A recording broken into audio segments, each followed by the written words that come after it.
예, 천상의 하모니 찬양 감사드립니다. 예, 인사드리겠습니다. 안녕하세요. 예, 안녕하십니까. 반갑습니다. 1년 중에 가장 날씨가 좋은 봄입니다. 또 가장 좋은 날씨 기간 중에 하나님 말씀 성경을 같이 배우게 해주신 하나님께 또 감사드립니다. 이번 성경 강연회가 처음이신 분도 계실 거고 그 전에 여러 차례 참여하신 분도 계실 겁니다. 여하튼 잘 오셨습니다. 한번 알아보고자 하는 마음으로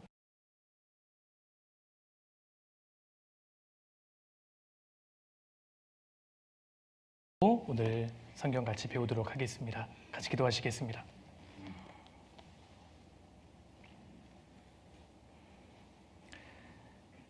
천지 만물을 창조하시고 지금도 살아계셔서 인간의 역사를 주관하시는 고마우신 하나님 감사합니다.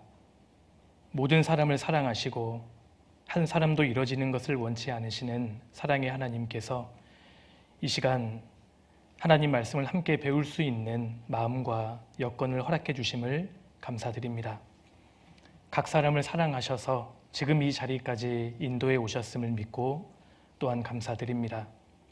증거되는 말씀을 좋은 마음으로 끝까지 잘 들을 수 있도록 주님 듣는 분들의 마음을 붙들어 주시고 말씀을 증거하는 부족한 자의 입술과 마음도 붙들어 주시기를 기도드립니다.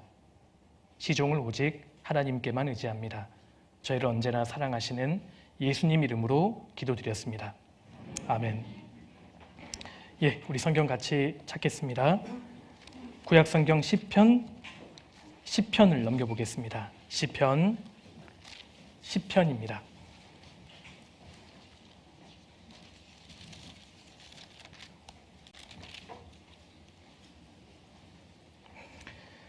시편 4절입니다. 4절. 예, 혹시 성경책을 안 가져오셨거나 또 가져오셨더라도 찾기가 불편하신 분들 그리고 노안이 있으신 분들을 위해서 앞에 화면에다가 성경 구절을 좀 띄워놓겠습니다. 앞에 화면을 보셔도 괜찮겠습니다.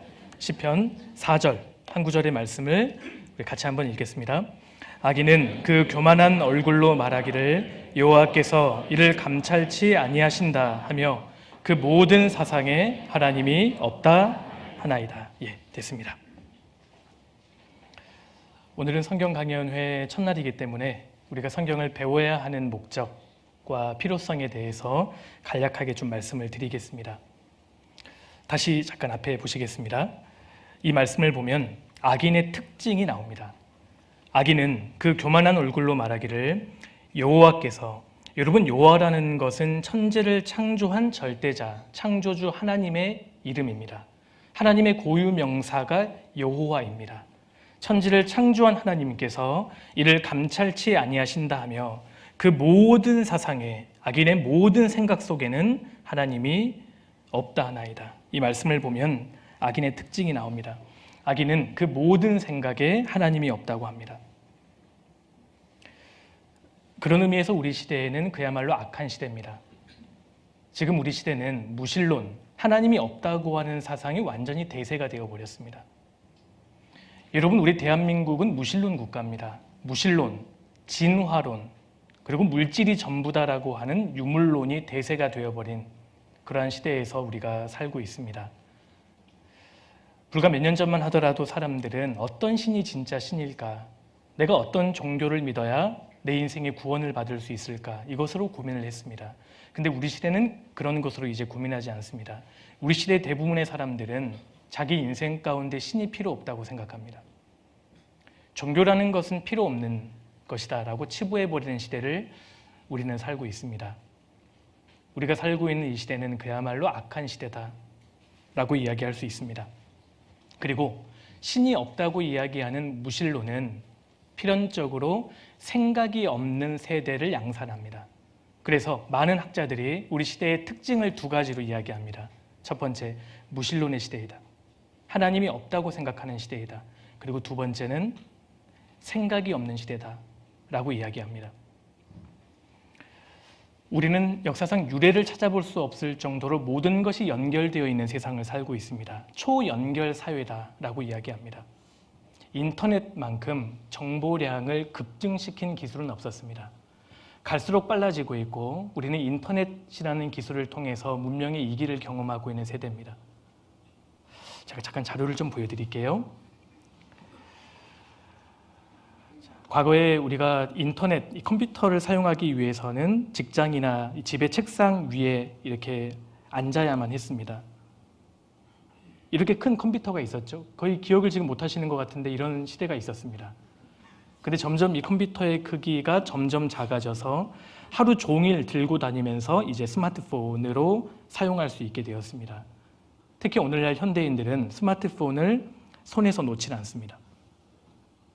그런데 이것이 인간의 정서와 가치관에 치명적인 영향을 미친다는 연구 결과가 있습니다. 사람들이 점점 좀비화되고 있습니다.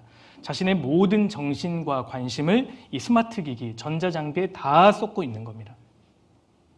아주 유명한 작가의 사진입니다.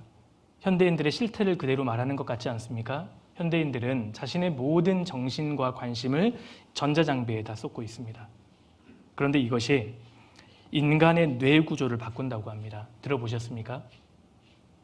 스마트폰을 50년 동안 사용한 사람과 종이책을 50년 동안 읽은 사람들의 뇌 구조가 완전히 다릅니다. 뇌의 가소성이라는 개념이 있거든요. 인간의 뇌가 점점 바뀌고 있는 겁니다. 전자장비에 의해서. 어떻게 바뀌느냐? 생각을 하지 않습니다. 우리가 지금 살고 있는 이 세상은 생각하지 않는 시대라는 겁니다. 점점 현대인들은 한 가지 일에 몰입하거나 집중하는 것을 점점 더 어려워합니다. 몇 년 전만 하더라도 종이책을 읽으면 한 가지 정보에 우리가 집중할 수 있었습니다. 근데 지금 우리 시대는 그렇지 않습니다. 책 한 권을 읽다가도 갑자기 카톡을 확인하고 싶고 유튜브를 확인하고 싶고 이메일을 확인하고 싶어 합니다. 한 가지 정보에 몰입하거나 집중하는 것을 점점 어려워한다는 겁니다. 새로운 정보에 점점 중독되어 가는 겁니다. 속도가 사고를 압도합니다. 그래서 기술이 발전할수록 인간은 생각하지 않는다. 지금 우리가 살고 있는 이 시대는 생각하지 않는 시대. 그래서 이런 책도 있지 않습니까? 생각하지 않는 사람들, 생각하는 기계, 생각하지 않는 인간.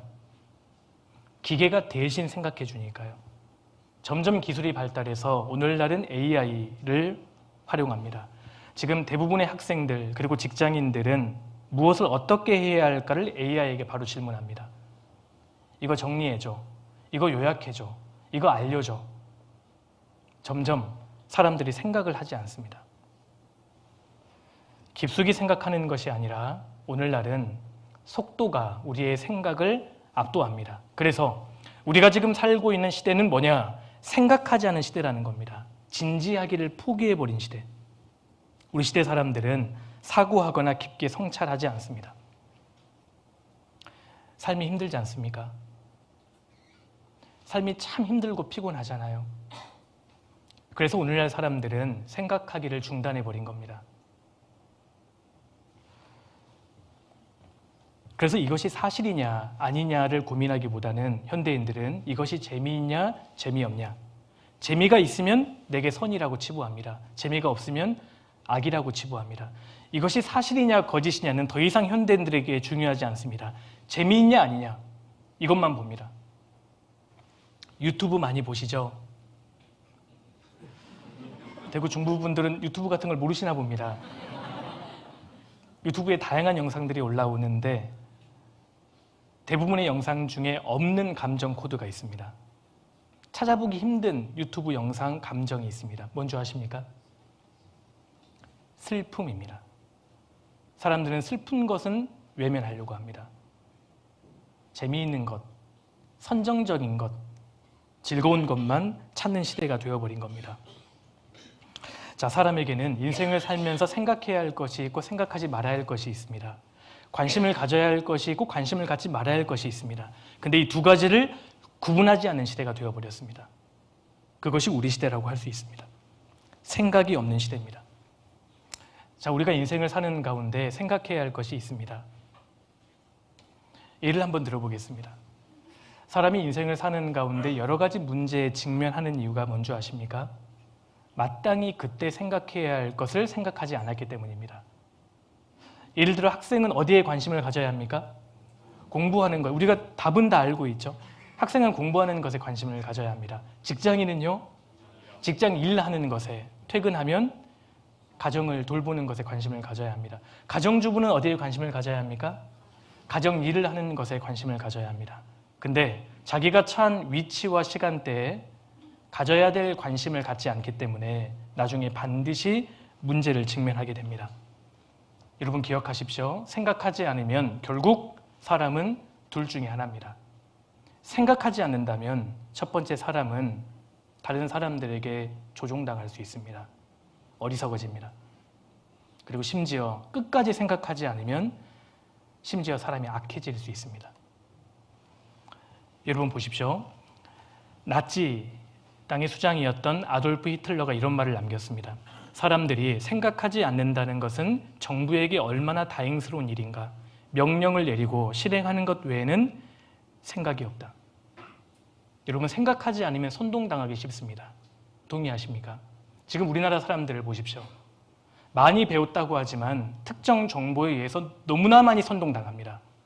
여러분 군중, 대중은 죄송한 말씀이지만 어리석습니다. 선동당하기가 너무 쉽습니다. 생각하지 않으면 사람들에게 이용당할 수 있습니다. 심지어 악해집니다. 여러분 한나 아렌트라는 정치 철학자가 있습니다. 예루살렘의 아이히만 악의 평범성이라는 책에서 그녀가 이렇게 말합니다. 슬픈 진실은 대부분의 악이 생각하지 않는 사람들에 의해 이루어진다는 점이다. 정보가 많아도 생각하지 않는다면 조종당하게 됩니다. 그리고 심지어 악해집니다. 우리 시대는 사람들이 생각하지 않습니다. 이 세상에 태어난 사람이라면 반드시 생각해야 할 문제가 있습니다. 먹고 사는 문제가 아닙니다. 물론 먹고 사는 문제 중요합니다. 근데 그것이 우리 인생의 목적이 되어서는 안 된다는 겁니다. 오락을 즐기는 문제는 더더욱 아닙니다. 사람이라면 반드시 죽습니다. 저와 여러분은 불과 몇 년 뒤에 죽습니다. 이 죽음의 문제에 대해서 생각을 해야 한다는 겁니다. 우리 시대 사람들은 내 인생에 대해서, 죽음에 대해서 깊게 고민하지 않습니다. 사람이라면 반드시 죽습니다. 사실 우리 금방 죽습니다. 그러니 제발 이 죽음의 문제에 대해서 한번 생각해 보자는 겁니다. 인생에서 이것보다 더 중요한 문제가 어디 있겠습니까? 이것은 종교적인 문제가 아닙니다. 지극히 개인적인 문제입니다. 제가 영상 하나를 좀 보여드리겠습니다.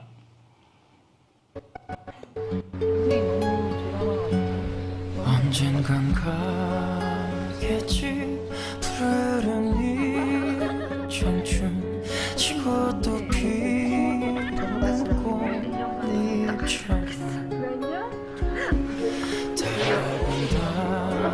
달아온다면 창가에 흐르는 내 젊은 연가가 있어 가는 날들을 잡으려 잡고 빈손짓에서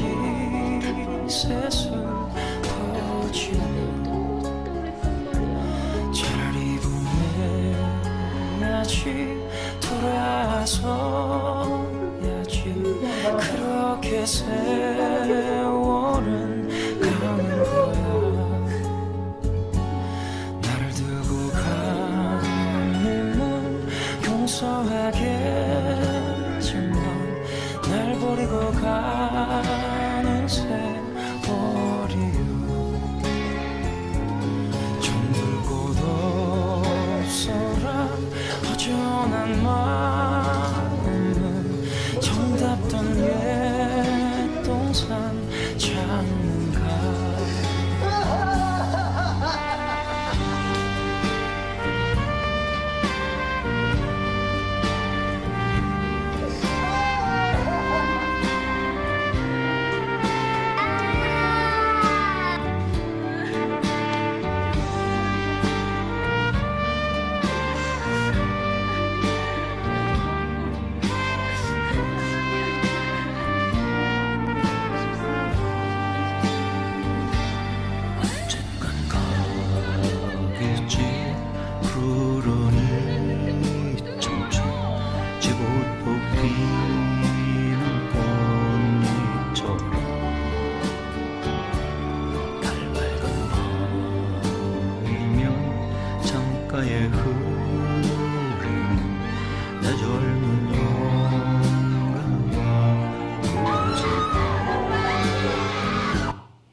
아주 슬픈 장면들을 편집해서 보여드렸습니다. 그런데 이것보다 더 충격적인 것은 실제 상황이라는 것이고요. 더 충격적인 것은 내게도 닥칠 상황이라는 겁니다. 죽음이라는 것은 모든 사람을 이토록 비참하게 만들고 무력하고 초라하게 만들어버립니다. 우리 언젠가는 금방 죽습니다. 자, 말기암 환자들이 갖는 7가지의 질문이 있다고 합니다. 의료진들이 이렇게 증언합니다. 정말 시한부 인생을 살고 있는 환자들이 도대체 무엇을 고민하게 될까? 첫 번째, 인간이란 무엇일까? 나는 어디에서 왔다가 어디로 가는 것일까? 죽음은 어떻게 오는가? 죽는다는 것은 무엇일까? 차가운 땅에 묻힌 후에는 어떻게 되는 것일까? 죽음 후에는 정말 내세가 있는 것일까? 영원한 천국과 지옥이 있을까? 그 뜻입니다. 그리고 신은 정말 있을까? 여러분들께서 만약에 병원에 가셨는데 의사 선생님이 이렇게 말씀하신다면 어떠시겠습니까? 아유, 환자분 말기 암이시네요. 길어야 3달 남았습니다. 이런 말을 듣게 되신다면 기분이 어떠시겠어요? 많은 사람들이 기분이 번쩍 든다고 합니다. 그리고 지금까지 자신이 살아왔던 삶의 패턴을 한순간에 완전히 바꿔버린다고 합니다. 그리고 남은 3달간 진짜 무엇을 고민할까요? 과연 죽음이 뭘까? 죽음 이후에 정말 영원한 세계가 있는 것일까? 정말 천국과 지옥이 있을까? 하나님이 정말 살아계시는 걸까? 이거 고민하지 않겠습니까? 우리 반드시 언젠가는 고민하게 됩니다. 나중으로 미루지 말고 이번 한 주간 한번 고민해 보자는 겁니다. 이번 한 주간의 집회는 부모님의 강요, 친구와의 약속, 주변 지인들의 애원 때문에 듣는 것이 아니라 나 자신을 위해서, 정말 나 자신을 위해서 한번 들어보시면 좋겠습니다. 이번 주 우리가 고민할 내용은 인생의 핵심에 속합니다. 그 핵심은 바로 죽음입니다. 우리가 이 세상에 태어나는 순간 시간이라는 갈고리에 걸려서 어디론가 끌려갑니다. 죽는 도중, 살아가는 도중에 우리가 부자가 될 수도 있고 거지가 될 수 있습니다. 시간이라는 갈고리에 걸려서 끌려가면서 많이 배울 수도 있고 배움이 짧을 수도 있습니다. 그런데 죽음을 향해 간다는 데는 변함이 없지 않습니까? 우리 각 사람이 언젠가 죽어야 한다는 이 사실은 변함이 없습니다. 대문호였던 톨스토이가 이런 말을 남겼습니다. 세상에 죽음만큼 확실한 것은 없다. 그런데 사람들은 겨우 살이는 준비하면서도 죽음은 준비하지 않는다. 영국의 철학자 리처드 백스터가 이런 말을 남겼습니다. 사람들은 죽는 것을 다 알고 있다. 그럼에도 불구하고 마치 그것을 알지 못하는 듯 미친 듯이 산다. 스위스의 유명한 수학자 오일러가 명언을 남겼습니다. 나는 죽는다. 그러니까 인생의 마지막 순간에 간절히 원하게 될 것, 그것을 지금 하자는 겁니다. 나중으로 미루지 말고 정말 내 인생의 마지막에 내가 간절히 원하게 될 것을 지금 한번 해보자는 겁니다. 내 인생을 자동차에 비유한다면 이번 한 주간 내 인생의 브레이크를 한번 밟아보면 좋겠습니다. 그리고 내가 지금 가고 있는 인생의 방향이 옳은지에 대해서 한번 고민해 보자는 겁니다. 많은 사람들은 내 인생의 자동차에 탑승해서 엑셀레이터를 밟고 무한질주로 달려갑니다. 더 빨리 대학에 들어가고, 더 빨리 졸업하고, 더 빨리 취업하고, 더 빨리 결혼하고 육아하고, 더 빨리 노후를 장만하기 위해서 무한질주로 달려갑니다. 그런데 내가 지금 가고 있는 인생의 방향이 옳은지에 대해서는 거의 고민하지 않습니다. 여러분 기억하십시오. 인생에서 중요한 것은 속도가 아닙니다. 방향입니다. 내가 도대체 어떤 방향으로 가는가가 더 인생에서 중요한 문제 아니겠습니까? 치매에 걸린 한 아주머니께서 침대에 앉아서 이런 고민을 하시더래요. 내가 금방 누우려고 했던가? 일어서려고 했던가? 그 아주머니가 버스 정거장에서 고민하고 계십니다. 내가 금방 버스에 타려고 했던가? 아니면 내렸던가? 이처럼 방향을 모른다는 것, 길을 잃어버린다는 것은 사실 무서운 이야기입니다. 인생의 방향이 더 중요합니다. 이 세상에 태어나는 모든 사람은 태어나는 순간 구도자가 됩니다. 이 문제는 누구에게나 사실 필연적으로 중요합니다. 어디에서 오셨습니까? 지금 어디로 가고 계십니까? 우리 언젠가는 죽지 않습니까? 죽음 이후에 어떤 일이 벌어질까요? 도대체 왜 사십니까? 도대체 나는 누굽니까? 제가 이런 질문을 했더니 한 중학생이 이렇게 반문하더라고요. 아니, 그게 왜 궁금한데요? 아니, 안 궁금하십니까? 내가 이 세상에 태어나서 살고 있는데 어디로 가는지를 몰라요. 모든 사람은 죽는데 죽음에 대해서 고민하지 않아요. 죽음 이후에 진짜 영원한 천국과 지옥이 있는 것일까요? 과거 몇 년 전에 14살 정도 되면 굉장히 사람이 성숙했습니다. 중학생이라고 해도 굉장히 생각이 깊었습니다. 왜요? 인생에 대해서 고민을 많이 했기 때문입니다. 오늘날은 중학생들에게 대화하다 보면 유치원생들과 대화하는 것 같습니다. 조금 인생에 대해서 고민하려고 하면 스마트폰이 울리죠. 카톡 울리죠. 인스타그램 해야죠. 유튜브 봐야죠. 생각이 짧아집니다. 이런 문제를 풀지 않고 인생을 산다는 것이 사실 놀라운 일 아니겠습니까? 이것을 우리가 고민해야 합니다. 역사상 많은 학자들이 이것을 고민해 왔습니다. 이 그림을 그린 사람이 폴 고갱이라는 예술가입니다. 혹시 이 그림의 제목이 뭔지 아세요? 스스로 여기 좌측 상단에다가 스스로 적어놨습니다. 이 그림의 제목입니다. 우리는 어디에서 왔고 우리는 무엇이며 우리는 어디로 가는가. 폴 고갱이 사랑하는 딸을 잃고 자살을 결심하고 그린 그림입니다. 결국 그는 자살하지는 않았지만 자신의 삶을 회고하면서 이런 그림을 그린 겁니다. 이 그림은 오른쪽에서부터 보셔야 합니다. 어린 꼬마가 태어납니다. 그리고 무엇인가를 추구하며 살다가 결국 이 그림의 마지막은 늙은 노인이 얼굴을 감싸며 그리워하는 것으로 끝이 납니다. 비극적인 그림입니다. 질문은 있지만 답이 없기 때문입니다. 내가 어디서 와서 어디로 가는가? 도대체 나는 누구인가? 아무리 고민해도 답을 찾을 수 없었던 겁니다.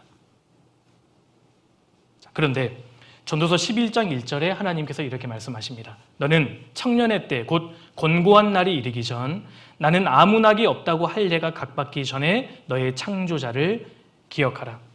내 인생의 이 근본적인 문제를 해결하기 위해서는 반드시 창조자를 찾아야 합니다. 어쩔 수 없습니다. 이게 시작입니다. 내 인생의 근본적인 답을 얻기 위해서는 반드시 창조자, 나를 만든 존재 말입니다. 나를 만든 존재, 창조자를 찾아서 물어야 합니다. 영상 하나를 좀 보여드리겠습니다. 중학교 2학년 때쯤 학교를 내려오면서 계속 물었어요, 어른들. 이경규 씨 같은 분 뭐 이렇게 왜 사세요? 그냥 왜 사세요? 네 마디밖에. 왜 사세요? 왜 사세요? 언니 왜 사세요? 아저씨 왜 사세요? 근데 뭐 대답이 거의 비슷했어요. 너도 커보면 알아. 너도 커보면 알아. 공부나 해. 공부나 해가 제일 공부나 해, 많고. 공부나 해. 그렇죠. 공부나 해. 왜 뭐 이랬어요. 이런 거예요. 그때 정말 실망을 많이 했어요. 누군가 한 사람은 뭔가 대답이 있겠지 그랬어요. 무슨 대답인지는 모르는. 오히려. 그래서 어떤 소설가가 얘기했던 것 같은데 그 모든 문제의 답은 결국 시작점을 찾는 것이다라고 얘기한 적이 있었거든요.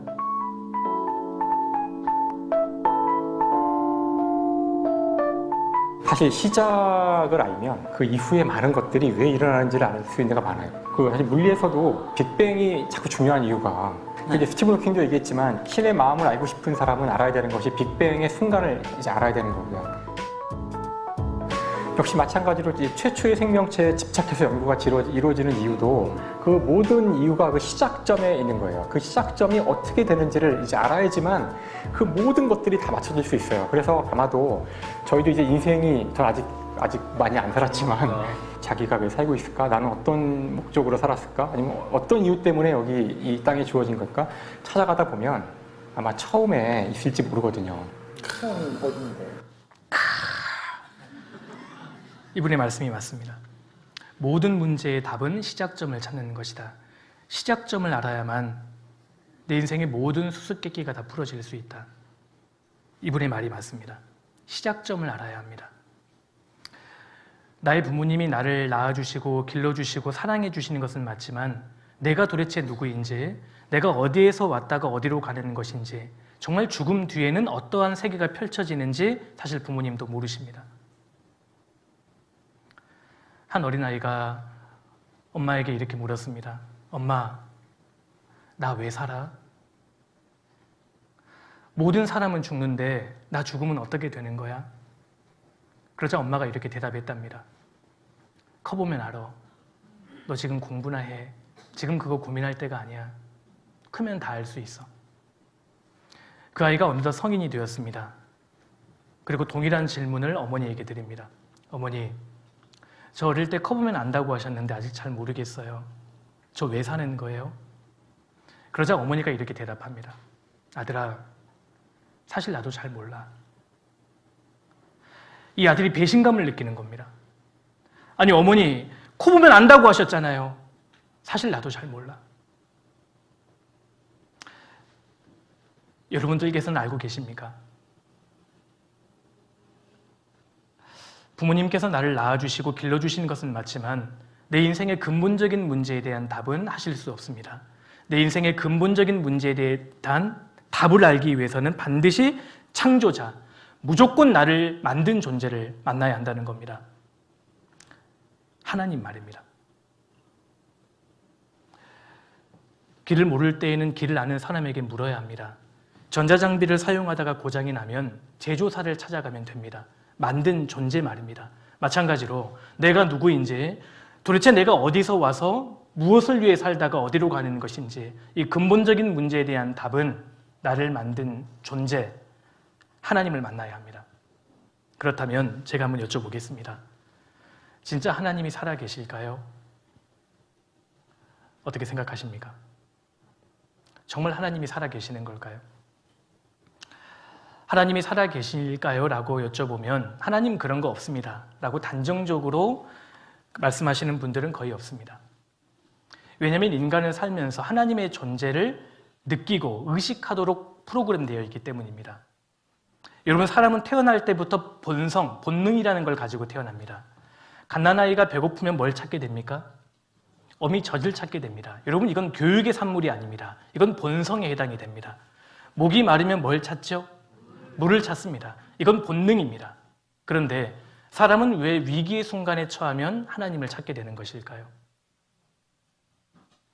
여러분, 우리 조상님들은 임사호천이라고 했습니다. 사람이 죽음에 임박하면 하나님을 찾게 됩니다. 이건 본능입니다. 하나님이 계시기 때문입니다. 여러분, 사람은 살면서 시시로 때때로 하나님의 존재를 의식하도록 지음을 받은 겁니다.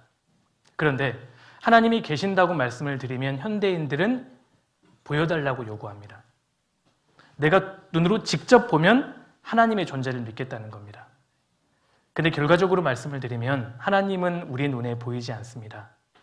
여기에 두 가지 이유가 있습니다. 하나님은 우리 눈에 보이지 않는 분입니다. 그 첫 번째 이유가 있습니다. 첫 번째, 여러분, 인간의 눈은 생각보다 부정확하고 불완전합니다. 그래서 학자들이 조사해 봤는데 지구상에 존재하는 모든 것을 100으로 놓고 보았을 때 그중에 눈으로 보이는 것은 22%에 불과하다라고 이야기했습니다. 그러니까 우리는 눈에 보이는 22%와 눈에 보이지 않는 78%로 구성되어 있는 세상을 살고 있는 겁니다. 지금 이 강당 안에 엄청난 전파가 오가고 있다는 것 아십니까? 근데 전파 혹시 눈에 보이는 분 계세요? 이제 간혹 이 관종 이런 분들이 손 드시는 분 계시거든요. 공기 혹시 눈에 보이는 분 계십니까? 눈에 보이지 않지만 공기는 존재합니다. 지금 우리가 이렇게 호흡하고 있는 것 자체가 공기가 있다는 분명한 증거 아니겠습니까?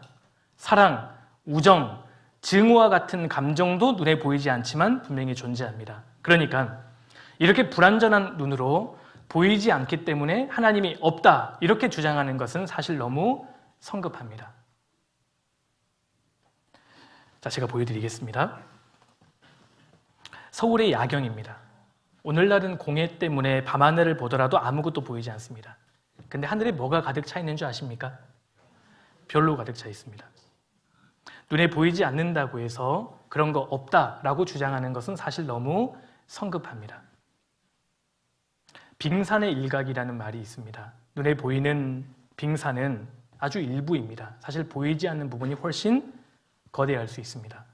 실제로 인간의 눈에 보이는 것은 전체 존재하는 것의 22%에 불과하다라는 겁니다. 이런 불완전한 눈으로 보이지 않는다고 해서 하나님 그런 거 없다라고 주장하시면 안 됩니다. 자, 그리고 두 번째, 하나님이 우리 눈에 보이지 않는 또 하나의 이유가 있습니다. 하나님은 우리와 같은 존재가 아닙니다. 하나님은 영이십니다. 요한복음 4장 24절 같이 한번 읽어보실까요? 하나님은 영이시니 예배하는 자가 신령과 진정으로 예배할지니라. 하나님은 영이십니다. 여러분, 영은 살과 뼈가 없는 존재입니다. 하나님은 영이시기 때문에 늙거나 병들거나 죽지 않습니다. 여러분, 마귀, 귀신들도 영적인 존재입니다. 청사도, 천사도 영적인 존재입니다. 하나님이 영이십니다. 우리와 다른 존재라는 겁니다. 하나님은 몸을 입고 계시지 않습니다. 디모데전서 6장 16절에 오직 그에게만, 하나님께만 죽지 아니함이 있고 가까이 가지 못할 빛에 거하시고 역사상 아무 사람도 보지 못하였고 또 볼 수 없는 자신이 그에게 존귀와 영원한 능력을 돌릴지어다. 아멘. 하나님은 영이시기 때문에 역사상 아무도 하나님을 목격한 적이 없고 지금도 볼 수 없는 분입니다. 하나님은 영이십니다. 자, 그렇다면 영이신 하나님, 우리가 볼 수 없는 하나님을 우리가 어떻게 알고 믿을 수 있을까요? 매개체를 통하면 됩니다. 잠깐 보여드리겠습니다. 눈에 보이지 않는 것을 보는 방법이 있습니다. 여러분, 세균과 같은 미세한 물질은 무엇을 통해 보면 되죠? 현미경 맞습니다.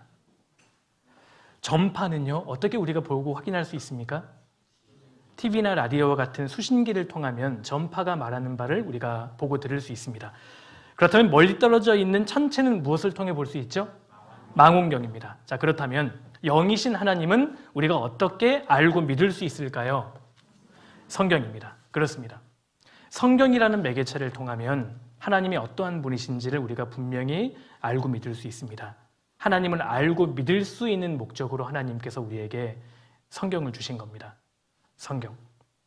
그래서 믿지 말라 그래도 성경에 하나님의 말씀이라는 증거가 굉장히 많이 기록되어 있다면 하나님 살아계시는 것을 우리가 믿을 수 있고 더 나아가서 인생의 근본적인 문제를 해결할 수 있습니다.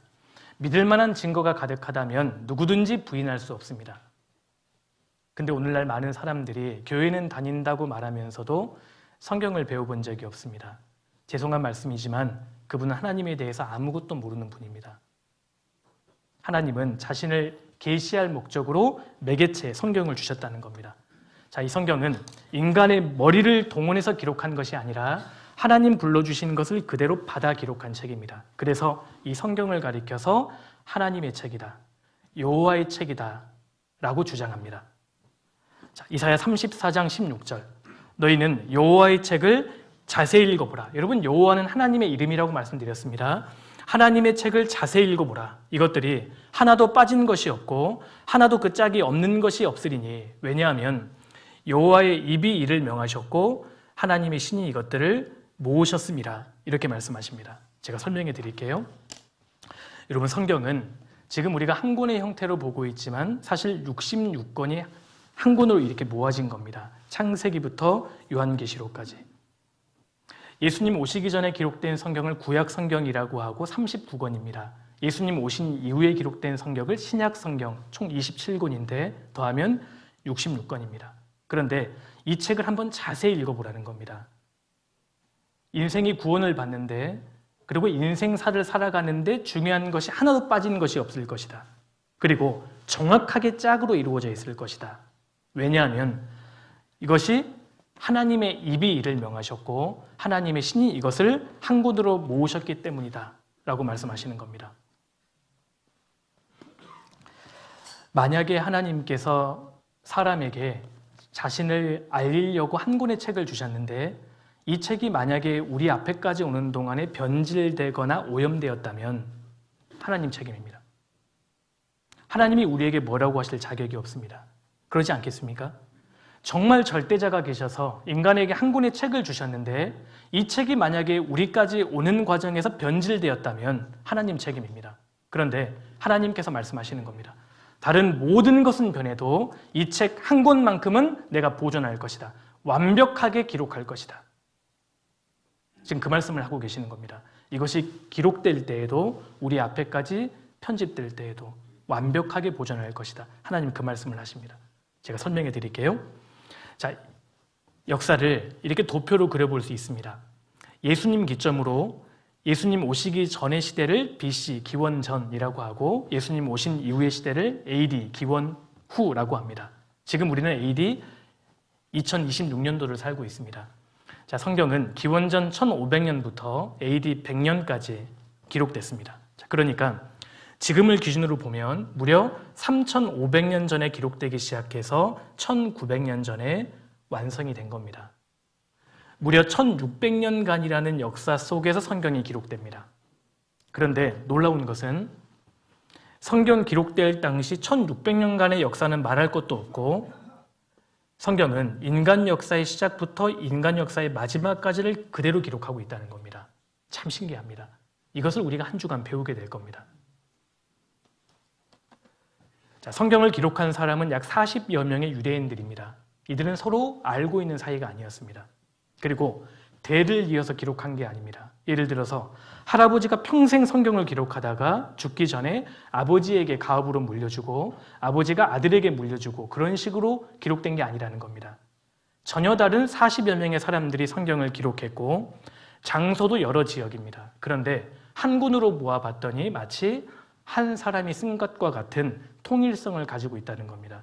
이것도 참 신기합니다. 완벽한 통일성을 가지고 있습니다. 자, 그리고 하나님 이렇게 말씀하셨죠? 하나님의 책을 자세히 읽어보라. 하나도 그 짝이 없는 것이 없을 것이다. 이 말씀이 사실입니다. 여러분, 왼쪽이 창세기이고요. 맨 오른쪽이 요한계시록의 기록입니다. 인공지능 AI를 이용해서 성경이 얼마나 연관성이 있는가를 검사해 본 겁니다. 조사해 봤더니 6만 3천 건 이상이 서로 링크되어 있습니다. 이것을 하이퍼링크라고 이야기합니다. 지금 아무도 안 놀라셔서 제가 당황스럽거든요. 이게 보통 일이 아닙니다. 여러분, 각자 다른 사람들이 각자 다른 시대에 다른 지역에서 기록했는데 마치 완벽한 통일성을 갖고 있다. 한 사람이 쓴 것과 같은. 제가 다른 책과 한번 대조해 드릴게요. 이슬람의 경전 코란경입니다. 짝이 없습니다. 다시 성경을 보여드릴게요. 감사합니다. 완벽한 통일성을 가지고 있습니다. 여러분, 사실 이것은 기적과 같은 기록입니다. 완벽하게 짝을 이루고 있다. 자, 구약 성경은 히브리어로 기록이 됐고, 여러분 이 정도는 우리가 읽을 수 있죠? 그냥 시간 관계상 지나가는 겁니다. 신약 성경은 헬라어로 기록이 됐습니다. 그 당시에는 종이 형태가 없었기 때문에 중동의 특산물이었던 파피루스라는 식물 줄기를 세로로 얇게 잘라서 망치로 툭툭 두드리면 이렇게 페이퍼 형태가 됩니다. 파피루스에서 페이퍼라는 단어가 유래가 된 겁니다. 그리고 동물, 짐승, 가죽에다가 사람들이 필사한 겁니다. 그 당시에는 복사기가 없었기 때문에 사람이 일일이 원본을 보고 베껴 쓰는 것을 필사라고 이야기하는데, 근데 보십시오. 3,500년 전에 기록된 성경이 어떻게 내용 그대로 보존되었을까? 완벽하게 원본 그대로 보존되었다는 겁니다. 물론 하나님이 도와주셔서 가능한 일이지만 유대인들도 엄청나게 까다로운 원칙을 가지고 성경을 필사한 걸로 알려집니다. 그 중에 몇 가지를 좀 알려드릴게요. 유대인들이 성경을 베껴 쓸 때의 원칙입니다. 첫 번째, 남이 불러주는 대로 필사해서는 안 되고 반드시 직접 눈으로 확인하고 필사를 했답니다. 그리고 한 글자씩 써내려갈 때마다 반드시 큰 소리로 읽어야 했다. 두 번째, 고유명사인 하나님의 이름 여호와를 쓸 때는 펜을 깨끗이 닦고 목욕을 해야만 했습니다. 자, 성경을 필사하다가 여호와라는 단어가 나오잖아요. 목욕을 하고 다시 필사를 해야만 했습니다. 그 다음 문장이 또 나온다. 그럼 또 목욕을 해야 합니다. 그러니까 성경을 필사하는 유대인들의 집에는 목욕탕이 구비가 되어 있었습니다. 근데 구약 성경에만 6828번이 나와요. 여호와라는 단어가. 어땠을 것 같으세요? 껍데기 벗겨지는 겁니다. 근데 이런 불편함을 감수하고라도 정신을 차리고 오기가 없게 하려고 이런 까다로운 원칙을 가지고 있었다는 겁니다. 그리고 필사가 끝나면 반드시 30일 이내에 3번 리뷰해야 했다. 리뷰하는 동안 3페이지 이상에서 오류가 발견되면 그 필사본 전체는 다 불태워버려야 했습니다. 그러니까 성경이 우리 앞에까지 거의 완벽하게 보존될 수 있었다는 겁니다. 이런 필사본들이 굉장히 많이 발견됩니다. 자, 구약 성경 사본만 42,000개, 신약 성경의 사본이 24,000권 이상이 넘습니다. 사본의 양이 압도적입니다. 물론 지금 원본은 발견되지 않았습니다. 너무나 많은 시간이 흘렀기 때문입니다. 원본은 다 소멸되었지만 이렇게나 많은 사본이 지금 발견되고 있는 겁니다. 사실 원본 하나가 남아있는 것보다 66,000개의 사본이 남아있는 것이 사실 더 정확합니다. 그리고 사본끼리 서로 대조해보면 오차가 거의 없습니다. 완벽하게 보존되었다는 뜻입니다. 자, 그런데 신약 성경의 사본은 원본과의 시차가 별로 안 되기 때문에 역사 속에서 문제가 제기되지 않았습니다. 사실상 문제를 제기할 수 없는 수준이었습니다. 그런데 문제는 구약 성경이었습니다. 제가 설명해 드릴게요. 구약 성경의 사본만 42,000권이 넘는데, 자, 구약 성경은 기원전 1500년부터 400년까지 기록됐고 신약 성경은 AD 96년경까지 기록됩니다. 자, 그런데 우리가 지금 보고 있는 성경은 AD 900년경의 마소라 사본을 기반으로 번역된 겁니다. 자, 그러니까 성경을 믿기 싫어하는 사람들이 구약 성경을 기준으로 1300년 동안 후대 사람들에 의해서 성경이 혹시 변경되지 않았을까 이런 의심을 했던 사람들이 있습니다. 후대 기독교인들에 의해서 성경이 유리하게 바꾸어졌을 것이다. 자, 그런데 1947년도에 이스라엘 쿰란 동굴에서 사해 사본이 발견되는데요. 조사해 봤더니 이 의심이 완전히 사라져 버립니다. 왜냐하면 기원전 200년경의 사해 사본이라는 게 밝혀졌는데, 그러니까 사본의 역사를 무려 1100년 앞당기는 것 아니겠습니까? 여러분, 이 당시 모든 학교의 관심이 여기에 딱 집중됐습니다. 과연 성경이 진짜 신뢰할 만하냐? 완벽하게 우리 앞에까지 보존된 게 맞냐? 조사하기 시작했습니다. 결론이 뭔지 아세요? 성경 내용은 완벽하게 보존되었다. 이게 밝혀집니다. 아무도 안 놀라실 줄 알았습니다. 이게 무슨 뜻인 줄 아십니까? 이것이요. 3,500년 전에 모세가 기록할 당시의 성경이나 2000년 전에 예수님 당시에 보던 성경이나 지금 우리가 보고 있는 성경이 완벽하게 일치하다는 뜻입니다. 너무 인위적인 반응이 지금 몇 분 계신 것 같아요. 제가 지금 수치스럽습니다. 자, 보세요. 이것이 이스라엘 쿰란 동굴입니다. 이 동굴에서 몇 개의 항아리들이 우연히 발견됩니다. 항아리 안을 조사해 봤더니 구약 성경 사본이 전체 다 들어 있었습니다. 자, 그런데 이 내용을 해독해 보니까 기원전 200년경의 사본이라는 게 밝혀진 겁니다. 예수님이 이 땅에 태어나시기도 전에 기록된 사본이었습니다.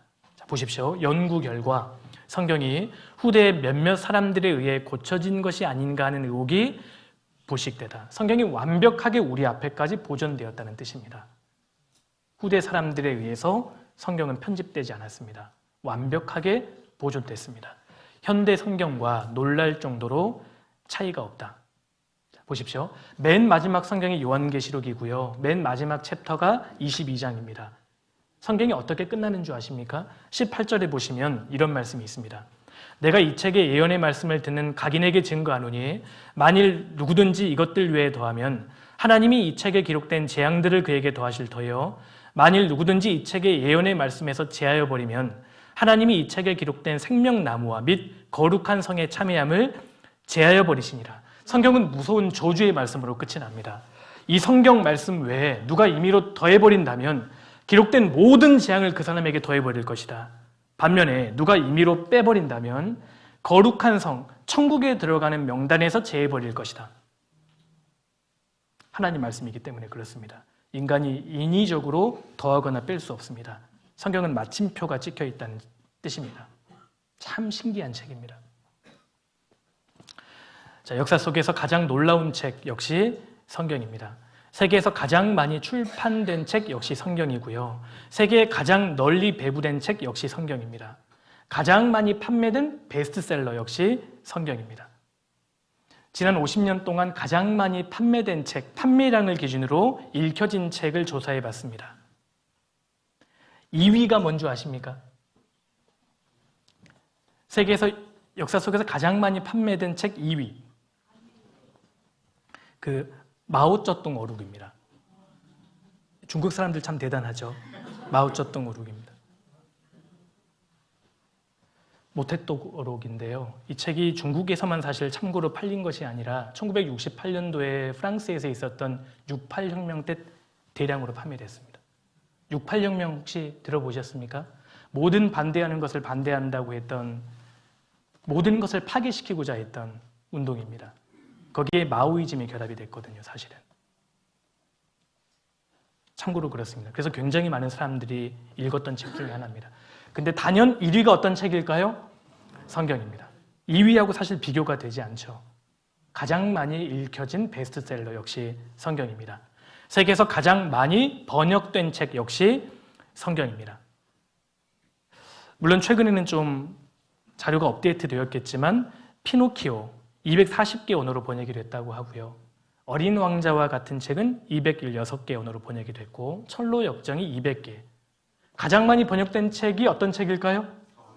지금 성경 강연에 오신 거 맞죠? 예, 단연 성경입니다. 그럼 성경이 몇 개 언어로 번역이 됐을까? 2377개, 2551개. 자, 25년 작년 신문입니다. 성경 3872개 언어로 번역되었습니다. 여러분 3872개 언어로 번역이 되었다는 것은 지금 인류가 사용하고 있는 거의 대부분의 언어로 번역이 되었다는 뜻입니다. 지금도 계속 번역이 되고 있는 중입니다.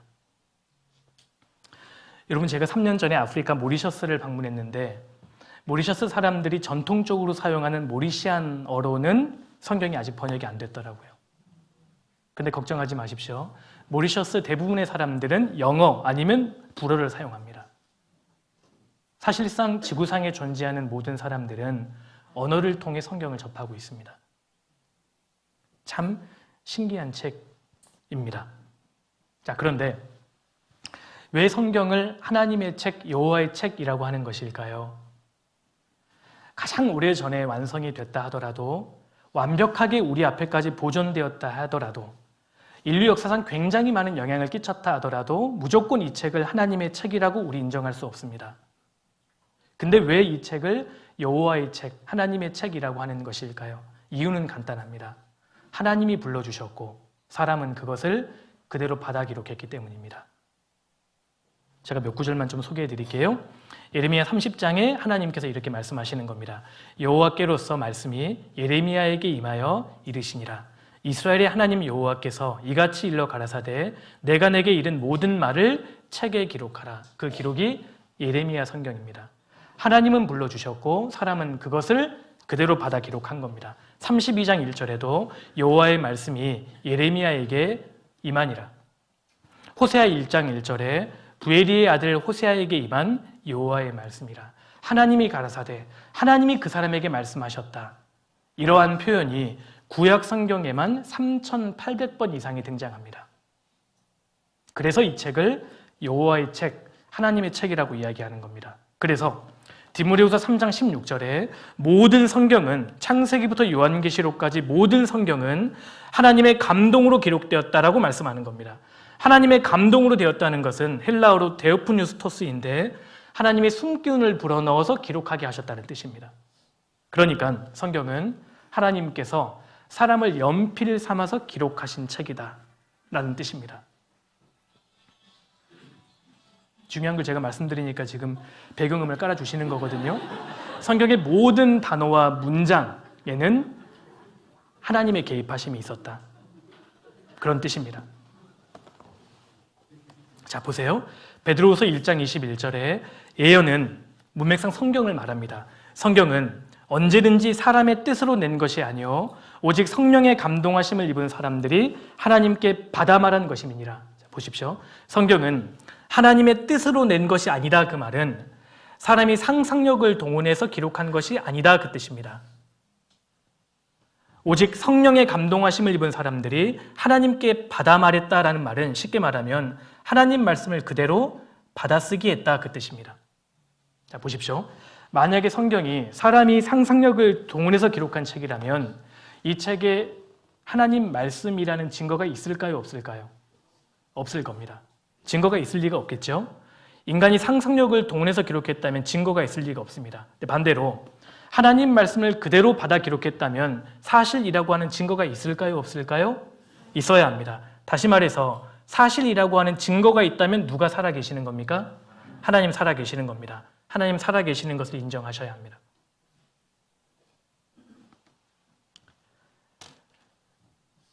근데 신기한 것은 성경을 공부하면 공부할수록 성경이 사실이라고 하는 증거가 너무 많습니다. 여러분, 우리가 성경을 공부하다 보면 이 책이 진짜 사람이 머리를 동원해서 기록한 책인지 아니면 하나님의 말씀인지를 우리 금방 분간할 수 있을 겁니다. 왜냐하면 사람의 모든 글과 책에는 저자의 인격과 수준이 그대로 반영되기 때문입니다. 제가 한번 예를 들어 볼게요. 여러분, 컴퓨터로 출력된 두 개의 문서가 있는데 하나는 대학 교수가 기록한 논문이고요. 하나는 초등학생이 기록한 그냥 글입니다. 읽어보면 누가 초등학생의 글인지 누가 대학 교수의 글인지 알 수 있죠? 그 정도는 우리가 알 수 있습니다. 필체는 같다 하더라도 읽어보면 이 글을 쓴 저자의 인격과 수준이 그대로 반영되기 때문입니다. 한번 예를 들어 볼게요. 몇 살짜리가 썼을지 한번 맞춰보십시오. 사랑하는 어머니께 엄마 안녕하세요. 저 하나밖에 아들 창민이에요. 마른 게 생략된 것 같죠? 저는 엄마가 제가 원하는 것 다 해주시고 놀아주시는 엄마가 너무 자랑스러운 점이자 장점이에요. 다른 애들은 나를 부러워해요. 너무 잘 놀아줘서 말이에요. 이것으로 저는 너무 만족하고 감사할 뿐이에요. 앞으로 더 잘할게요. 엄마 사랑해요. 몇 살짜리가 기록했을 거라고 생각이 되십니까? 뭐 7살?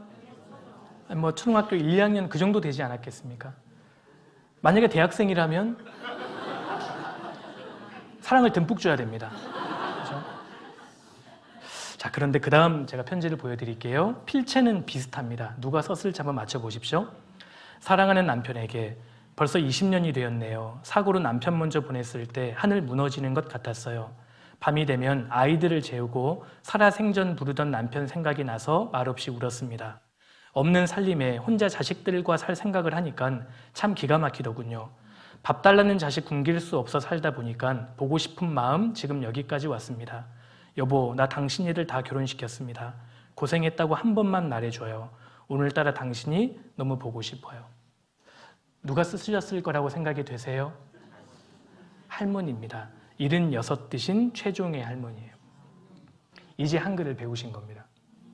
한글을 이제 막 떼시고 돌아가신 남편에게 편지를 쓰신 겁니다.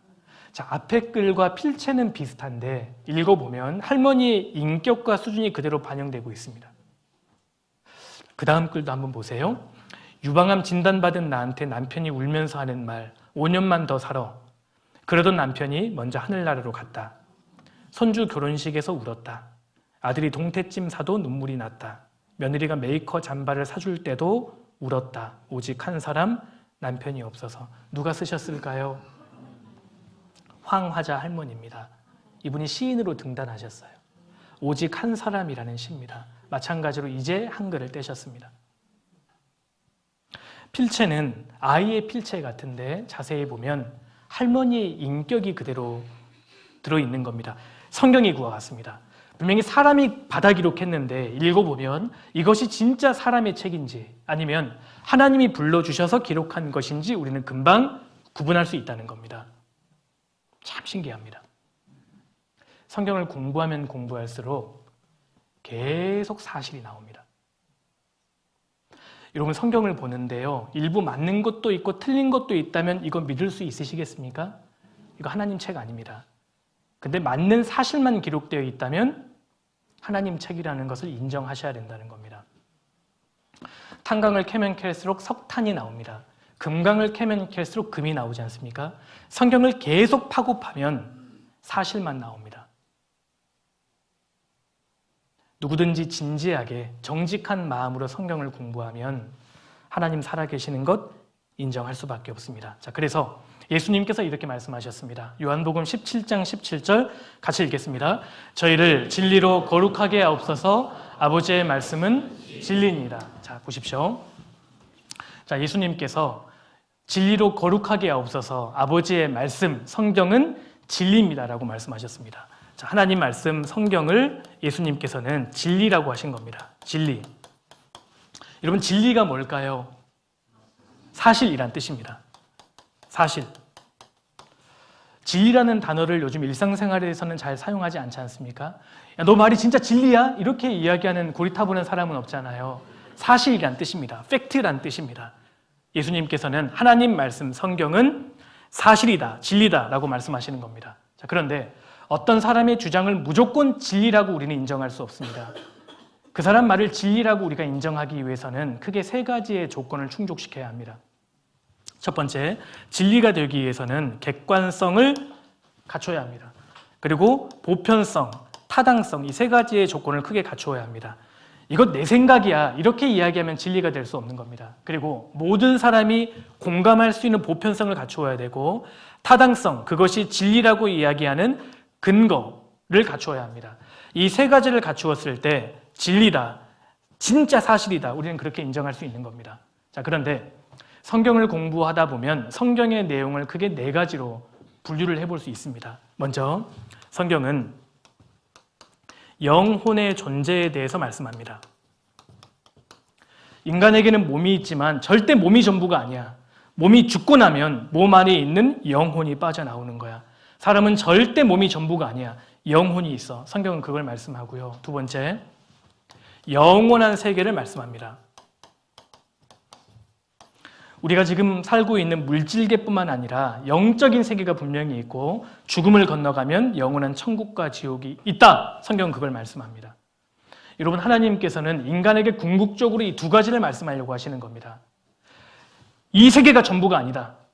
영혼이 있고 영원한 세계가 있다. 이걸 준비해야 된다라는 것을 말씀합니다. 그런데 사람들은 이 두 가지는 눈에 보이지 않기 때문에 웬만하면 믿지 않으려고 합니다. 그래서 성경에 누구도 부인할 수 없는 두 가지의 증거, 사실을 담아두신 겁니다. 그 첫 번째는 창조의 사실이고 두 번째는 역사의 사실입니다. 자, 성경의 내용을 이렇게 네 가지로 구분해 볼 수 있는 겁니다. 우린 지금 역사 속에 살고 있기 때문에 창조의 사실과 역사의 사실은 눈으로 확인할 수 있는 겁니다. 누구도 부인하지 못하는 증거를 가지고 눈에 보이지 않는 것까지 하나님 믿게 하신 겁니다. 예를 한번 들어보겠습니다. 아까 구약 성경은 총 39권이라고 말씀드렸습니다. 제 의지가 아닙니다. 제 의지와 상관없이 이렇게 써지는 거니까 참고해 주십시오. 39권인데 39권의 내용을 구분해 보면 17 플러스 17 이렇게 나눌 수 있습니다.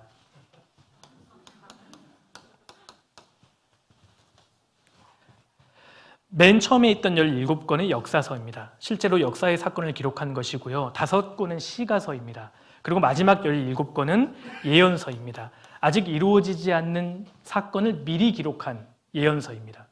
그러니까 역사와 직간접적으로 연관이 있는 것이 구약 성경에만 총 34권이라는 겁니다. 왜 39권 중에 34권, 역사가 이렇게 많이 기록되어 있는 것일까요? 역사만큼 객관성, 보편성, 타당성을 지니는 것이 없기 때문입니다. 누구든지 부인하지 못하는 증거를 보여주시는 겁니다. 그리고 하나님 믿으라고 하십니다. 정직한 마음으로 성경을 공부하면 성경이 사실이고 하나님 살아계시는 것을 인정할 수밖에 없습니다. 그래서 이번 한 주간 우리는 성경을 배우게 될 겁니다. 참 신기한 책입니다.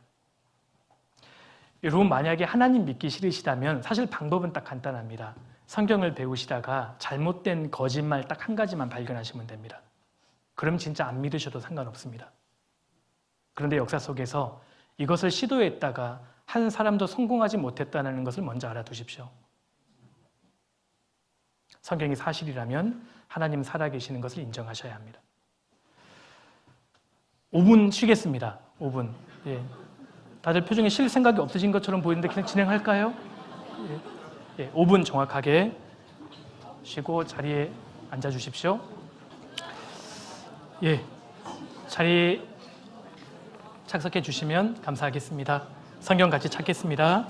창세기 1장을 넘겨보겠습니다. 창세기 1장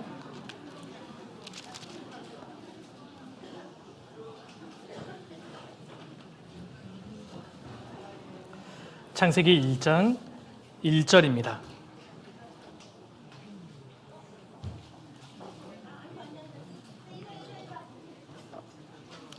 창세기 1장 1절 우리 찾으셨으면은 같이 한번 읽겠습니다. 태초에 하나님이 천지를 창조하시니라. 예, 됐습니다. 쉬는 시간을 좀 넉넉히 드리면 좋을 텐데 5분밖에 드리지 못한 점을 좀 죄송하게 생각합니다. 근데 댁에 가서 쉬세요. 네? 쉬러 오신 거 아니지 않습니까? 아무튼 최대한 빨리 시작해서 또 빨리 끝내드리는 걸로 하겠습니다. 예, 창세기 1장 1절 앞에 다시 한번 보시겠습니다. 태초에 하나님이 천지를 창조하시니라. 성경의 맨 첫 구절은 하나님이 천지를 창조하신 것으로 시작합니다. 하나님 그 말씀을 하시는 겁니다. 내가 너희를 만들었다. 다른 어느 누구도 너희를 만들지 않았다. 하나님 그 말씀을 인간에게 가장 먼저 하기를 원하셨던 겁니다. 태초에 하나님이 천지를 창조하시니라. 과연 이 진술이 사실일까요? 어떻게 생각하십니까? 정말 이 말씀이 진리일까요? 이 구절 역시 사실 아니면 거짓일 겁니다. 성경은 지극히 상식적이고 논리적인 진술로 사실은 시작하고 있습니다. 자, 히브리서 3장 4절에 집마다 지은 이가 있으니 만물을 지으신 이는 하나님이시니라. 모든 집에는 만든 존재가 있지 않습니까? 그것처럼 만물을 만드신 분은 하나님이시다라는 아주 상식적인 이야기로 사실 성경은 시작하고 있습니다. 제가 한번 여쭤보겠습니다. 어려운 질문이 아닙니다. 여기 개미집이 있는데요. 개미집은 누가 만들었습니까? 개미가 만들었습니다. 어렵지 않죠? 제가 한 주간 질문할 내용의 수준은 다 이 정도 됩니다. 그러니까 너무 부담 갖지 마시고. 개미집은 개미가 만들었습니다. 벌집은 누가 만들었을까요? 벌. 개집은 누가 만들었을까요? 금방 누가 개사람 하셨던 것 같은데? 욕하신 거 아니죠? 개집은 개가 만들지 않았습니다. 당연히 사람이 만들었습니다. 그럼 사람이 사는 집은요, 누가 만들었습니까? 당연히 사람이 만든 겁니다. 빌딩 역시 사람이 만든 겁니다. 빌딩은 인간의 능력과 지혜의 산물입니다. 자, 보십시오. 모든 집에는 만든 존재가 있다는 겁니다. 그렇다면 우리가 살고 있는 지구는요? 이것은 저절로 되었을까요? 우주는 어떻게 생각하십니까?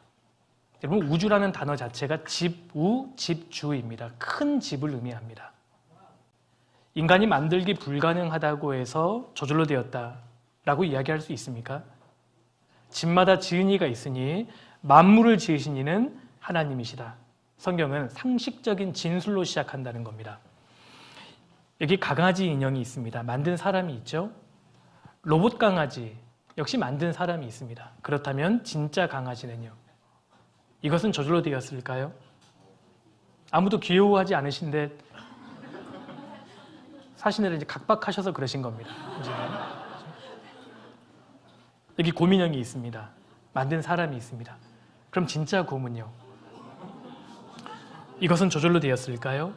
사람이 만들기 불가능하다고 해서 저절로 되었다라고 이야기할 수 있습니까?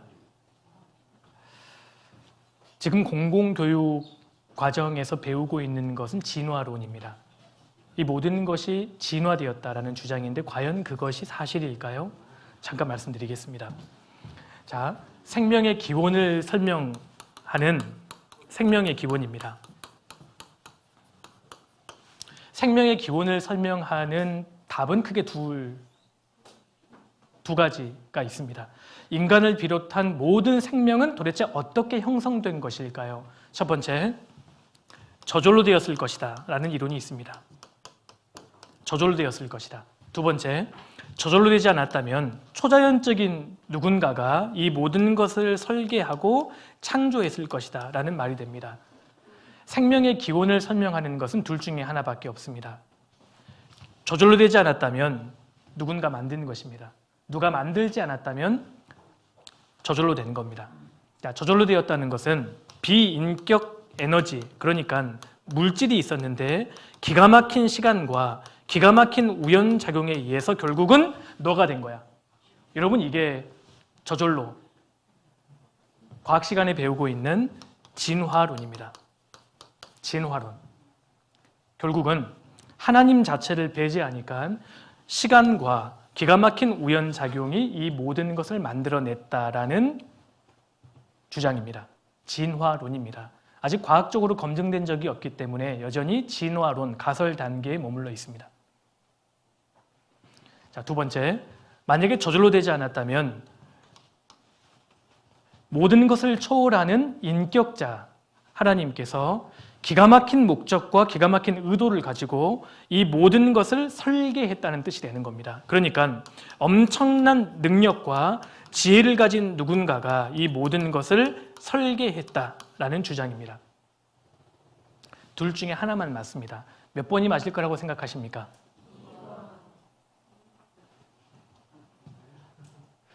이 가운데 혹시 진화론 믿고 계시는 분도 계실 거라고 생각합니다. 그렇다면 진화론을 믿고 계시는 분께 한번 여쭤보고 싶습니다. 지금까지 구체적으로 진화가 무엇이며 어떠한 방식을 걸쳐서 진화가 되었는지 설명해 주십시오.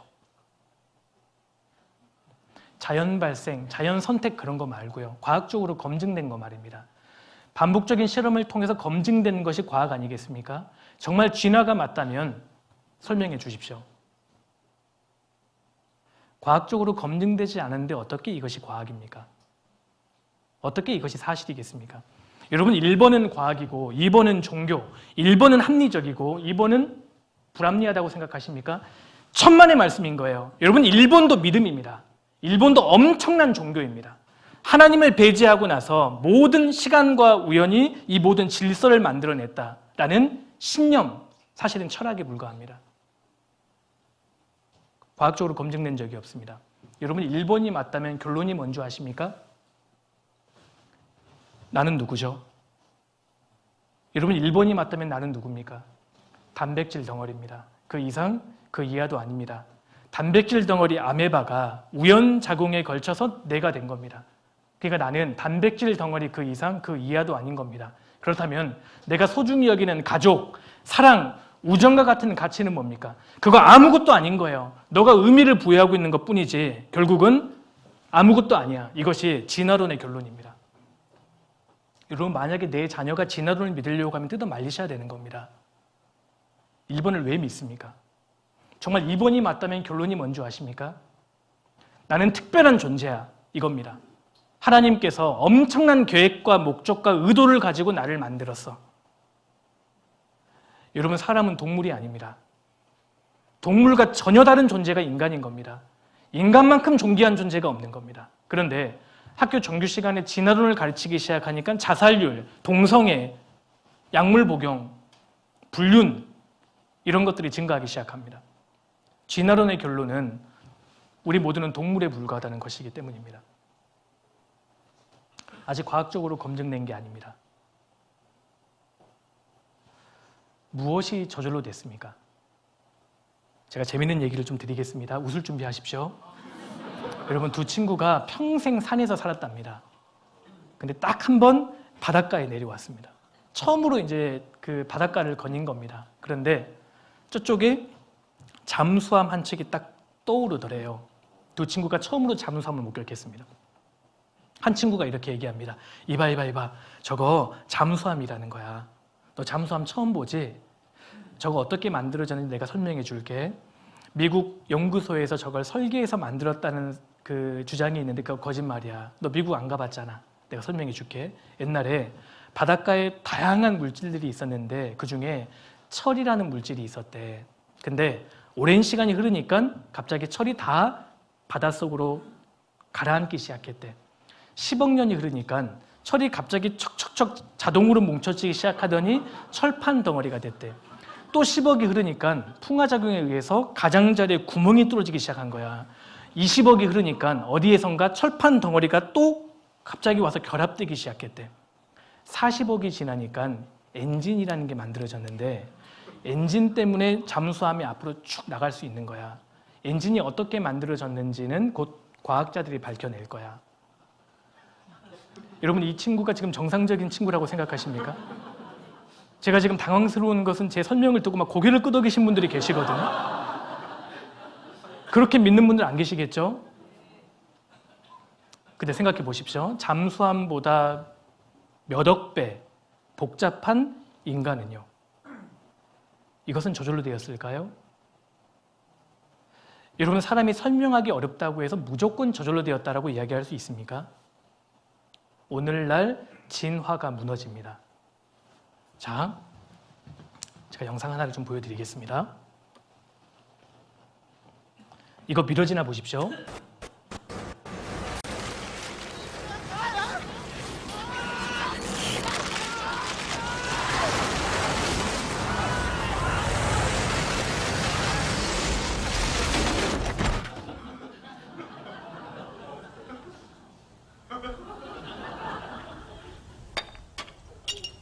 이거 믿어지십니까? 이거는 드라마나 영화 속에서나 볼 수 있는 장면 아니겠습니까? 근데 이것보다 더 복잡한 진화론을 믿는다는 겁니다. 사람들이. 아니, 볼펜을 땅에 묻어두었더니 1000년 동안 묻어두었거든요. 파보니까 샤프가 되어 있습니다. 샤프를 추가로 10,000년 동안 묻어두었더니 만년필이 되어 있네요. 이게 믿어지십니까? 이것보다 더 복잡한 이론이 진화론입니다. 아무것도 없었는데 기가 막힌 시간과 우연에 의해서 아메바가 나왔고 기가 막힌 시간과 우연이 더해져서 결국은 내가 되었다. 이것이 진화론입니다. 이걸 소위 과학이라고 과학 시간에 가르친다는 겁니다. 학생들에게. 그런데 오늘날 진화론이 무너지고 있습니다. 자, 여기 레고 블록이 있는데요. 병에다가 담아서 레고 블록을 계속 흔들었습니다. 그랬더니 이런 강아지가 만들어질 수 있을까요? 어떻게 생각하십니까? 레고 블록을 1000년 동안 계속 흔들었습니다. 이게 나올 수 있습니까? 아직 정성이 부족했나요? 10,000년 동안 흔들었습니다. 이게 나올 수 있을까요? 여러분, 흔들면 흔들수록 이 모습이 깨지면 깨졌지 이렇게 만들어질 수 없는 겁니다. 흔들면 흔들수록 무질서도는 증가합니다.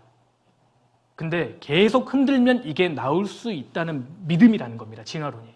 그런데 이것보다 훨씬 복잡한 강아지는요. 저절로 될 수 있습니까? 이것이 우리가 학교 시간에 지금 배우고 있는 진화론입니다. 아메바가 기가 막힌 시간과 우연작용에 의해서 내가 되었다. 결국 이것이 진화론의 결론입니다. 오늘날 진화론이 무너집니다. 자, 보십시오. 첨단 현미경이 있었어도 다윈은 진화론을 폈을까? 오늘날 진화는 가고 설계가 온다. DNA가 발견되면서 진화론이 무너지고 있는 겁니다. 모든 것이 설계되어 있다는 겁니다. 모든 생명체에는 각자의 DNA 설계도가 있는데 생명체에 새겨진 마스터 코드. 컴퓨터 프로그램이 있다는 것은 프로그래머가 있다는 뜻 아니겠습니까? 그런데 모든 생명체에 코딩이 되어 있는 DNA 코드가 있다는 것은 프로그래머, 창조주가 있다는 뜻입니다. 오늘날 진화론이 무너집니다. 더구나 진화론의 가장 큰 맹점 중에 하나는 잃어버린 고리, 중간 단계의 화석이 존재하지 않는다는 겁니다.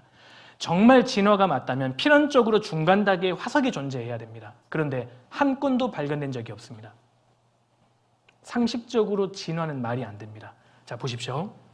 진화론자들은 이렇게 주장합니다. 1번, 원숭이에서 점점 진화해서 5번, 인간이 되었다. 1번에서 5번이 되려면 2번, 3번, 4번의 과정을 거쳤다는 겁니다. 그런데 화석은 거짓말하지 않습니다. 지금 발견되는 화석은 1번 화석은 발견됩니다. 5번도 발견됩니다. 그런데 2번, 3번, 4번은 발견된 적이 없습니다. 자, 그렇다면 1번과 5번은 전혀 다른 생명체로 봐야 되는데 진화론자들은 끝까지 주장합니다. 이것에서 이것으로 진화되었다. 물론 최근 진화론자들은 또 이론을 바꾸기까지 했습니다. 중간 단계 화석이 존재하지 않는다는 겁니다. 자, 보십시오. 교과서에 볼 수 있는 그림입니다. 이거 상상도라는 거 알고 계시죠? 과학적으로 발견된 어떤 근거 자료는 없습니다. 오스트랄로피테쿠스는 멸종해버린 남방 침팬지라는 게 밝혀졌습니다. 호모 에렉투스는 현존하는 원숭이와 다를 바 없다는 게 밝혀졌습니다. 네안데르탈인은 kop주병 환자의 뼈라는 게 밝혀졌습니다. 크로마뇽인은 현생 인류와 다를 바 없다는 게 밝혀졌습니다. 이거 교과서에서 사실 삭제해야 되는 겁니다. 자, 보십시오.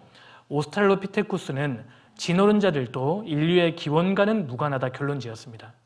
필트다우니는 70년 만에 날조되었다는 것이 밝혀졌고요. 사람 두개골과 오랑우탄 턱뼈로 인위적으로 조작이 되어 있는 겁니다. 자바오니는 긴팔 원숭이였다는 게 밝혀졌고 네안데르탈인은 비타민 D가 부족한 노인의 뼈라는 게 밝혀졌습니다. 인류의 조상이 아니다. 크로마뇽인은 현대인과 다를 바 없다고 결론 지었습니다. 중간 단계 화석이 없다는 겁니다. 제가 이 말씀을 드리니까 어떤 학생이 네브라스카인을 얘기하더라고요. 목사님, 네브라스카인 제가 배웠는데요. 제가 설명해 드릴게요. 1922년도에 네브라스카인이라는 뼈가 발견됩니다. 여러분, 이런 그림을 보면 어떤 생각이 드십니까? 머리끝부터 발끝까지 이런 온전한 뼈가 발견되었겠다라고 생각되지 않습니까? 근데 실제로 뭐가 발견되는 줄 아세요? 이빨뼈 하나가 발견됐습니다. 이빨뼈가 다 발견된 것도 아니고 딱 하나만 발견됐습니다. 이걸 기초로 이렇게 그려놓은 겁니다. 이것을 진어른자들이 굉장히 잘합니다.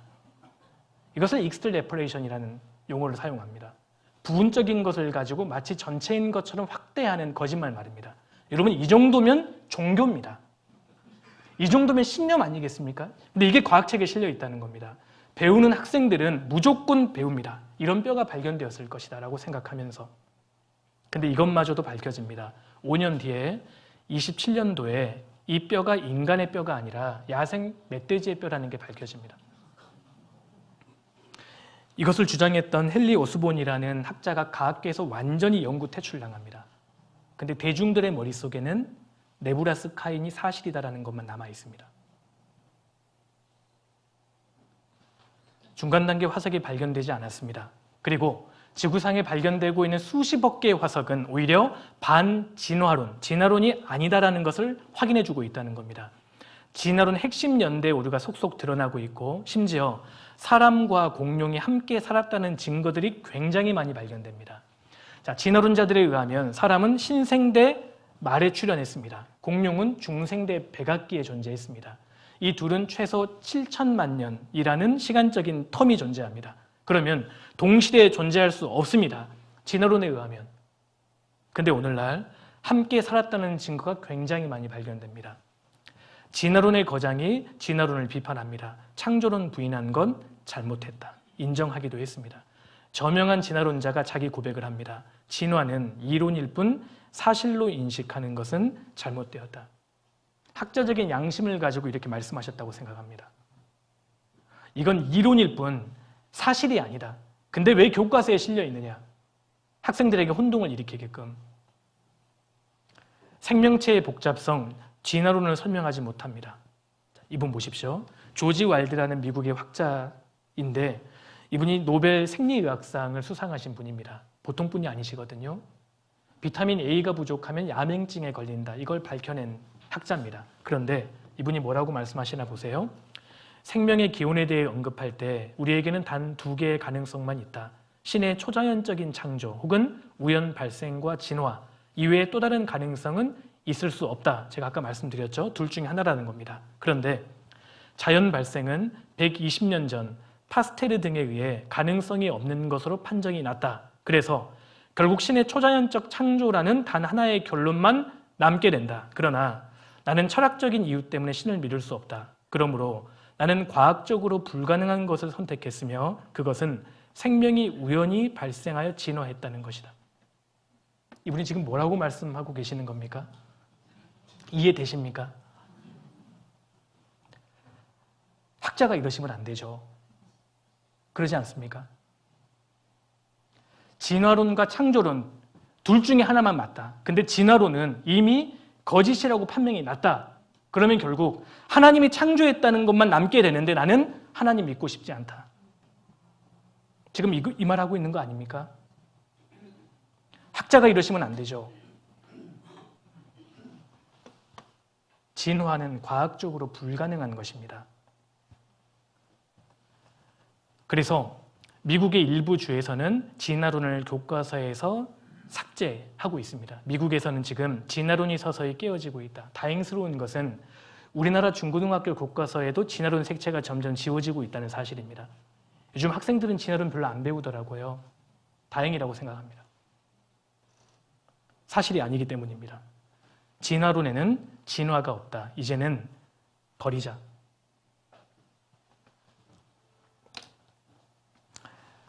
과거 미국에서는 창조론자들과 진화론자들 사이에서 공개 논쟁이 굉장히 많았습니다. 뭐가 진짜 맞냐? 공개 토론하자는 겁니다. 근데 오늘날 그 토론이 거의 이루어지지 않습니다. 오해하지 마십시오. 창조론자들이 계속 신청합니다. 진화론자들이 안 나옵니다.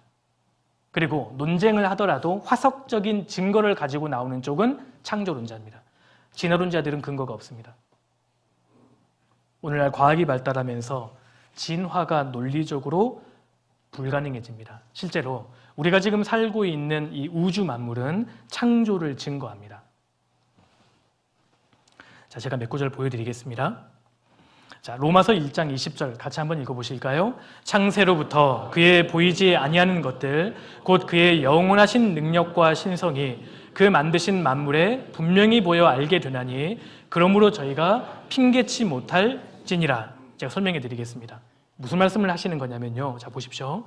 하나님의 보이지 아니하는 것들, 하나님은 눈에 보이지 않습니다. 구체적으로 하나님의 영원하신 능력과 신성이 영어로 God 헤드인데 하나님의 지혜, 신적인 지혜를 말합니다. 그러니까 하나님의 능력과 지혜는 우리 눈에 보이지 않습니다.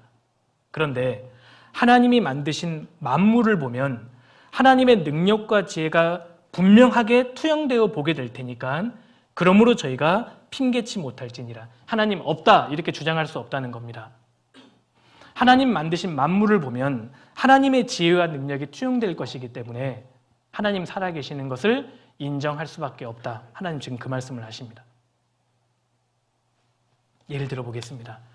지금 여러분들께서 앉아 계시는 이 강당은 3개의 분단으로 구성이 되어 있습니다. 그리고 여러분들 앞에는 이렇게 강대상이 있고요.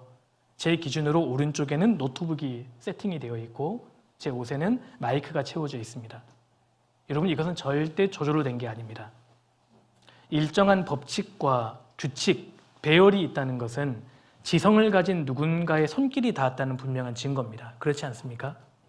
일정한 질서와 규칙이 있다는 것은 지성을 가진 누군가의 손길이 닿은 겁니다. 질서는 절대 저절로 된 것이 아닙니다. 지금 하나님 그 말씀을 하시는 겁니다. 만물을 보면 하나님의 지혜와 능력이 들어있을 것이다. 그것을 보면 저절로 되지 않았다는 것을 알게 될 것이다. 제가 한번 예를 들어 보겠습니다. 여러분들께서 어떤 방에 들어가셨는데 바둑판이 이렇게 놓여져 있습니다. 바둑알이 이렇게 뿌려져 있습니다. 어떤 생각이 드시겠습니까? 누가 그냥 이렇게 딱 던져놨겠구나. 우연히 이렇게 됐겠구나. 이렇게 생각되지 않겠습니까?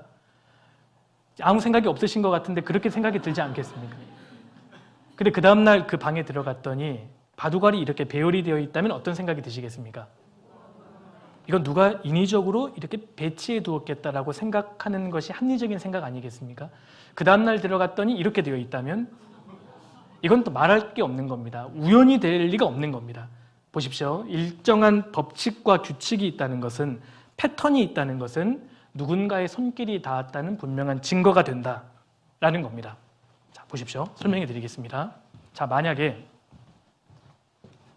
이 모든 것이 저절로 되었다면 시간과 우연이 이 모든 것을 만들었다는 얘기가 됩니다.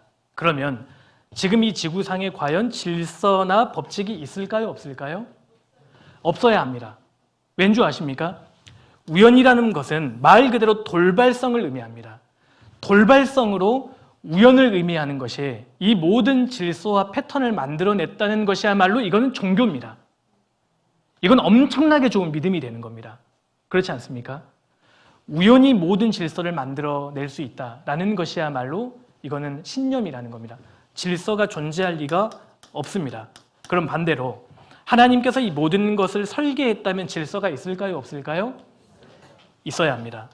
다시 말해서 지구상에 질서가 존재한다면 누가 살아계시는 겁니까? 하나님 살아계시는 겁니다. 창조되었다라는 것을 인정해야 된다는 겁니다. 근데 그거 아십니까? 우리가 지금 살고 있는 이 지구와 우주는 법칙투성입니다. 질서로 가득 차 있다는 겁니다. 예를 한번 들어보겠습니다. 여러분, 참새나 제비와 같은 몸집이 작은 새가 알을 부화하고 새끼로 나올 때까지 평균 며칠 걸릴까요? 며칠 걸리는 줄 아십니까? 지금 막 십십십십십 다 이러시는데 제가 이래저래 궁금한 거 아니겠습니까? 지금 여러분, 참새나 제비가 알을 낳고 새끼로 부화될 때까지 평균 14일 걸립니다. 닭은 며칠 걸리는 줄 아십니까? 21일 걸립니다. 여러분, 오리는 며칠 걸리는 줄 아세요? 28일 걸립니다. 거위는요 35일입니다. 타조가 며칠 걸리는 줄 아십니까? 42일입니다. 눈치채셨죠? 지금 다 7의 배수 아닙니까? 여러분, 고양이나 강아지가 임신을 해서 새끼 낳을 때까지 평균 임신 주기가 며칠인 줄 아십니까? 63일입니다. 7의 배수입니다. 인간, 여성의 생리 주기가 28일입니다. 7의 배수입니다. 임신 주기가 평균 10달, 280일입니다. 7의 배수입니다.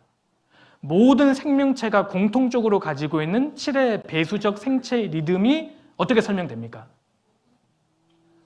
제가 다시 한번 말씀드릴게요. 여러분, 일정한 법칙과 규칙이 있다는 것은 누군가의 손길이 닿았다는 증거라는 겁니다. 이건 우연이 된 게 아닙니다. 그리고 성경에서 7이라는 숫자는 하나님 숫자입니다. 생명의 원천은 하나님께 있다는 겁니다. 다 7을 가지고 있습니다. 학자들이 이것 때문에 지금 놀라는 겁니다. 지금 우리가 살고 있는 이 우주와 지구는 법칙투성이 숫자로 되어 있는 겁니다. 질서로 가득합니다. 우주의 설계도 거대한 질서인가 단순한 우연인가? 이게 어떻게 단순한 우연이겠습니까? 거대한 질서로 가득합니다. 제가 몇 가지만 소개해 드릴게요. 자, 포유류의 크기가 커지면 커질수록 수명도 일정한 비율로 증가합니다. 수명의 법칙이 있다는 걸 알고 계십니까? 그런데 심장 박동수와는 반대됩니다. 이 두 개의 직선을 곱하면 일정한 기울기가 나오는데 15억이라는 숫자입니다. 모든 포유류는 15억 심장 박동수를 공유합니다. 이건 불변입니다. 예를 들어서 코끼리는 몸집이 크지 않습니까? 심장이 느리게 뜁니다. 쥐는 몸집이 작습니다. 심장이 빨리 뜁니다. 근데 공통점은 이 두 짐승 모두 심장이 15억 뛰면 죽습니다. 평균. 모든 포유류가 15억 심장 박동수를 공유합니다. 법칙이 있다는 겁니다. 인간은 어떨까요? 사람은 아닙니다. 사람은 동물이 아니라니까요. 그 외에 크기와 관련된 법칙이 50가지가 넘습니다. 지금 학자들은 계속 법칙과 질서를 발견하고 있다는 겁니다. 이탈리아의 수학자 피보나치라는 사람입니다. 근데 이 수학자가 토끼를 연구하다가 놀라운 법칙을 발견해내는데요. 토끼 한 쌍이 매달 새끼를 낳는 과정을 관찰해 보았는데 그 결과 생기는 숫자가 일정한 법칙으로 나오더라는 겁니다. 이게 피보나치 수열입니다. 자, 보십시오. 1 더하기 1은 2, 1 더하기 2는 3, 2 더하기 3은 5. 이게 피보나치 수열입니다. 그런데 토끼뿐만 아니라 이 숫자들이 많은 자연물에서 계속 발견됩니다. 꽃잎의 개수도 연구해 보니까 꽃잎이 피보나치 수를 벗어나질 않습니다. 나무가 가지를 치는 개수 계산해 보니까 피보나치 수입니다. 파인애플과 솔방울에 그려져 있는 나선의 개수가 8과 13인데 피보나치 수입니다. 해바라기 씨의 배열을 따라 나선을 그려보면 34와 55개입니다. 피보나치 수입니다. 사과를 씨가 난 방향으로 잘라보면 5등분 됩니다. 피보나치 수입니다. 바나나 역시 마찬가지입니다. 3등분 됩니다. 식물계의 피보나치 수가 계속 발견됩니다. 더 놀라운 것은 피보나치 수를 비율로 만들어 보니까, 그러니까 뒤에 있는 수를 앞에 있는 수로 딱 나눠 보니까요, 1.618이라는 비율이 나왔습니다. 아마 디자인 전공하신 분들은 눈치채셨을 겁니다. 황금 비율입니다. 1대 1.618 황금 비율입니다. 우리가 지금 사용하고 있는 카드도 크기가 1대 1.618로 되어 있습니다. 이렇게 되어 있어야 편리합니다. 자, 토요타 자동차 로고도 황금 비율 1대 1.618로 되어 있고요. 벤츠도 1대 1.618, 나이키, 현대자동차, 애플 로고 1대 1.618 황금 비율로 되어 있습니다.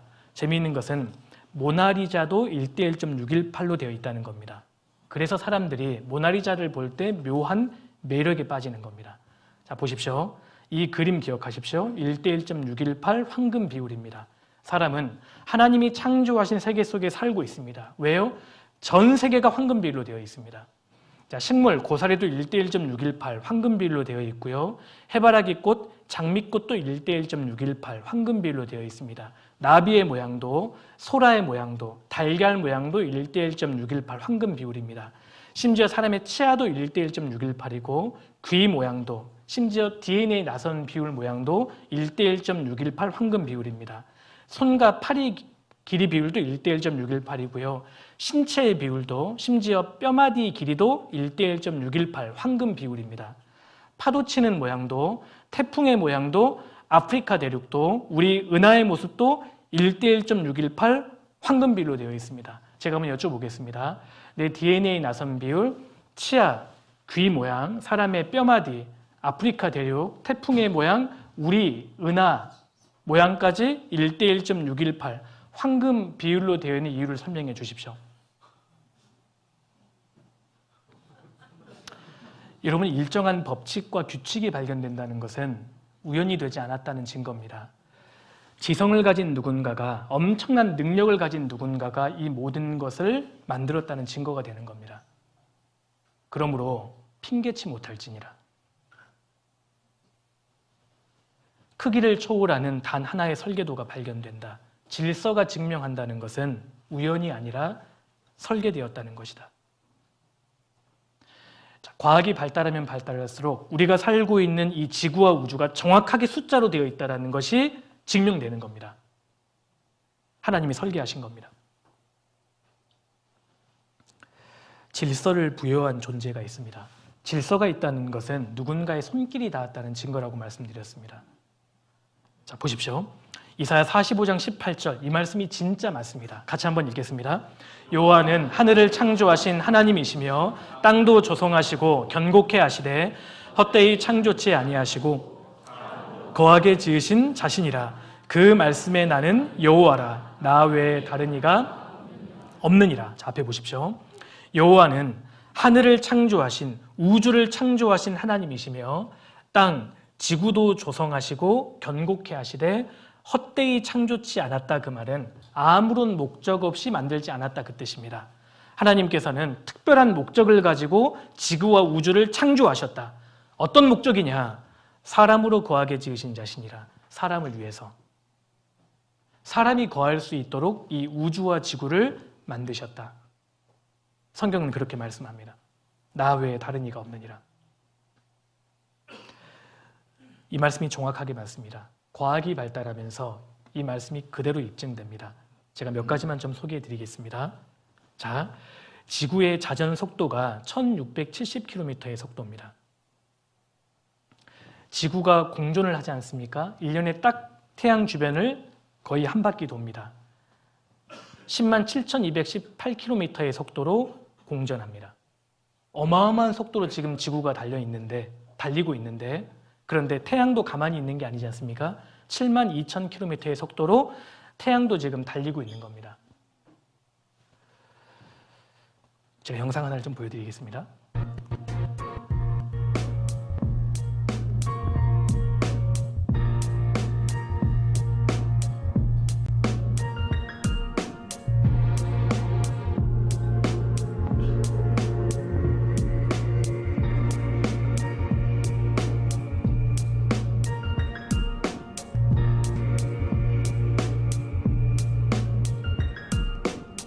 지금 우리가 여기에 지금 앉아 있는 건 아니겠습니까? 근데 혹시 지금 멀미하시는 분 계세요? 멀미하는 분이 없지 않습니까? 왜 멀미를 안 하시는 줄 아십니까? 너무나 일정한 속도로 달리고 있기 때문입니다.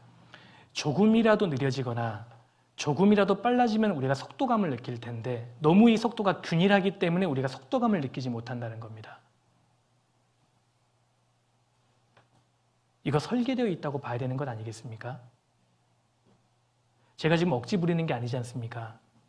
쥐나리였다고 주장하는 사람들이 억지 부리고 있는 거겠죠.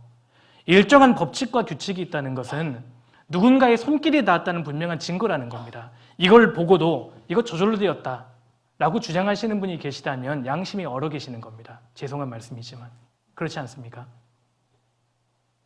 프로그램되어 있는 겁니다. 프로그램이 있다면 프로그래머가 있다는 뜻입니다. 자, 보십시오. 지구의 연평균 기온이 15도로 정확하게 유지됩니다. 근데 이게 보통 일이 아닙니다. 인간이 살기에 적합합니다. 뱀이 살기에는 너무 덥습니다.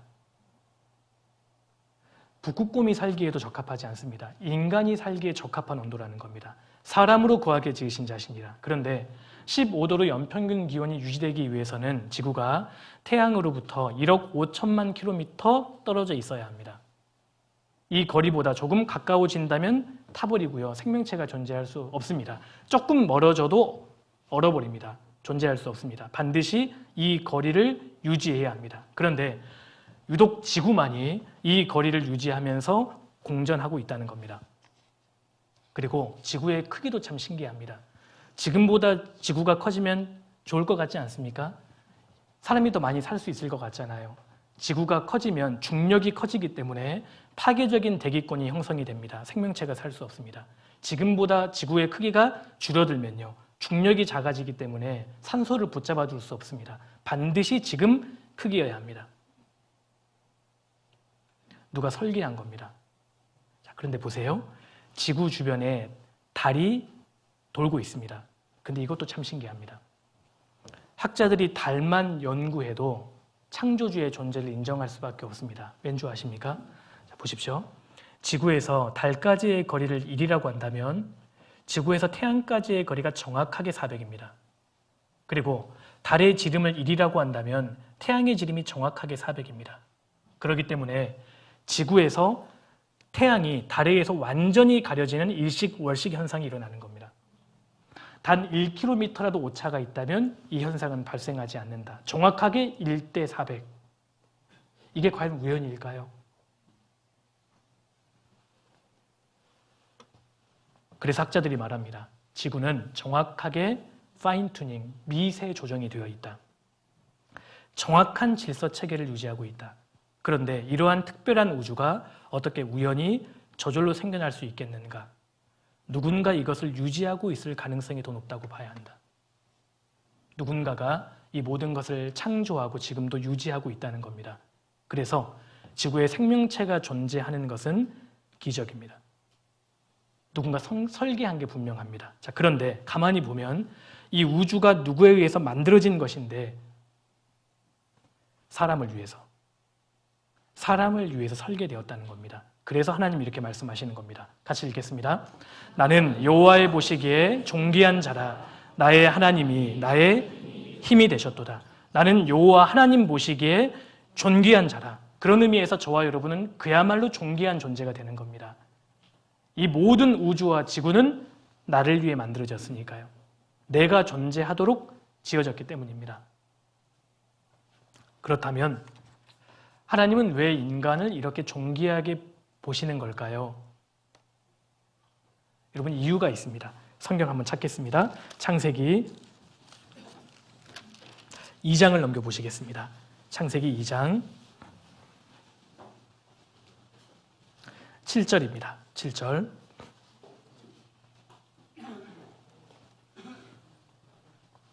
자, 같이 읽겠습니다. 여호와 하나님이 흙으로 사람을 지으시고 생기를 그 코에 불어넣으시니 사람이 생명이 된지라. 자, 앞에 보십시오. 하나님께서 사람을 만드실 때의 모습을 기록하고 있는 겁니다. 하나님께서 사람의 몸을 지으셨는데 흙으로 만드셨다는 겁니다. 3,500년 전의 기록입니다. 하나님께서 사람을 흙으로 만드셨다. 이게 과연 사실일까요? 아니, 우리 머리카락은 나일론 같고 우리 치아는 에나멜 같고요. 손톱, 발톱은 플라스틱 같은데 이게 어떻게 흙으로 만들어졌다는 말일까요?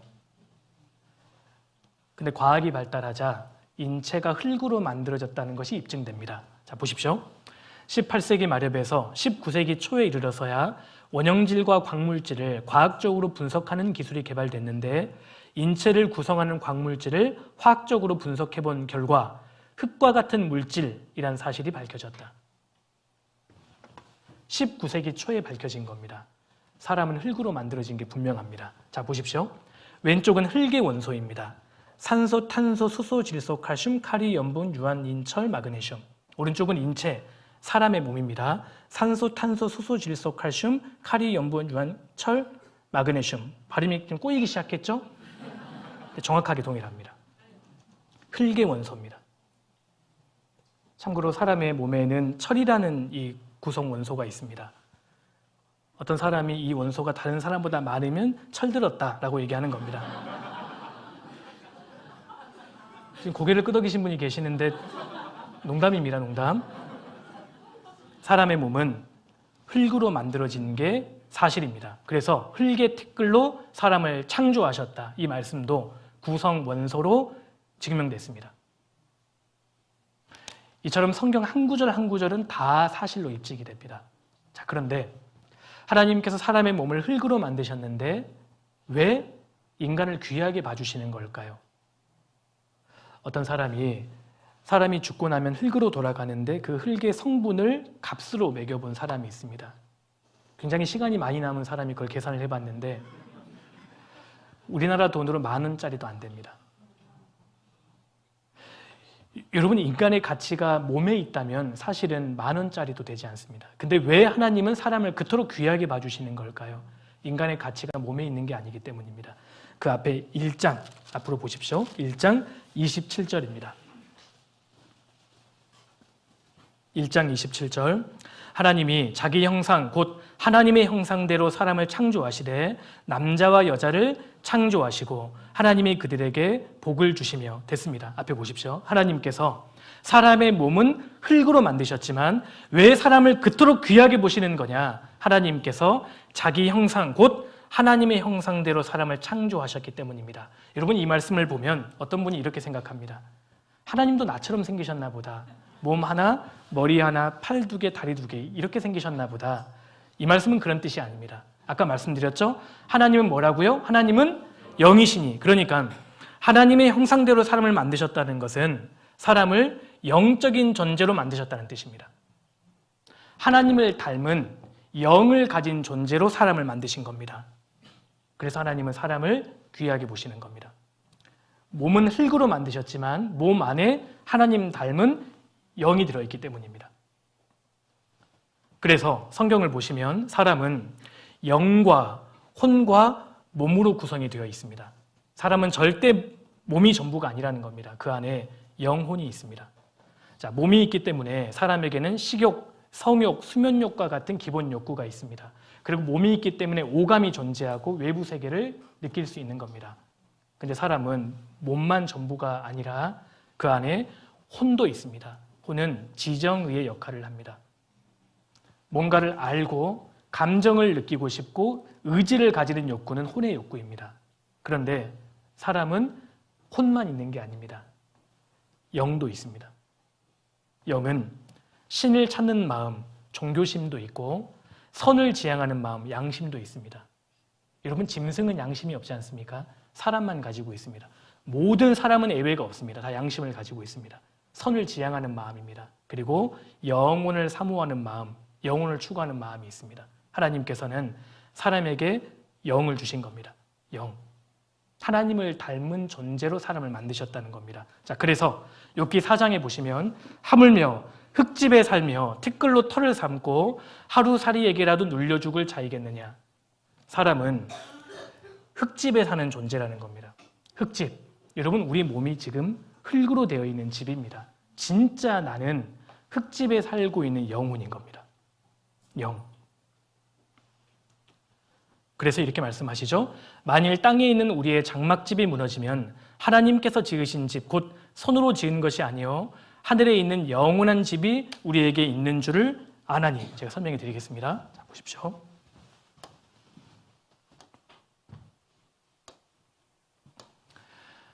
자, 성경은 사람에게 영혼이 있고 하나님을 닮은 존재로 지음을 받았다라고 말씀하시는 겁니다. 자, 여기 집이 있습니다. 집 안에 내가 살고 있습니다. 여기 홍길동 문패가 적혀 있으면 집이 홍길동이라는 말입니까? 집 안에 사는 사람이 홍길동이란 말입니까? 집 안에 사는 사람이 홍길동이란 말이죠. 여러분, 우리는 흙집에 이 세상에 살고 있습니다. 자, 이 세상에서는 우리는 지금 흙집에 살고 있는 겁니다. 흙집, 흙으로 되어 있는 육신을 말합니다. 이 흙집의 유효기간은 약 100년도 못 됩니다. 그래서 아무리 좋은 것을 먹고 좋은 것을 발라도 유효기간은 100년입니다. 100년이 가까워지면 점점 쇠퇴해 갑니다. 집은 우리의 몸과 같습니다. 그리고 몸 안에 살고 있는 진짜 나가 있는 겁니다. 이것이 바로 영혼입니다. 영혼. 이것이 진짜 나입니다. 언젠가 사람이 죽고 나면 내 몸에서 영혼이 빠져나오게 됩니다. 이것을 죽음이라고 이야기하는 겁니다. 그러니까 죽음이라는 것은 나라는 존재가 소멸되는 것이 아니라 영혼과 몸의 분리의 과정일 뿐인 겁니다. 성경은 그걸 말합니다. 사람에게는 진짜 나, 영혼이 있고 죽을 때 몸에서 영혼이 분리되는 겁니다. 그러니까 죽음이라는 것은 분리의 과정입니다. 그리고 저 세상, 영원한 내세로 가게 되는데 내세, 저 세상의 유효기간은 영원입니다. 영원, 이제 영혼이 죽지 않습니다.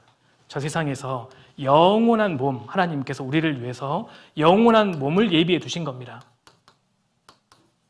진짜 내가 영원한 몸을 입게 되는 겁니다.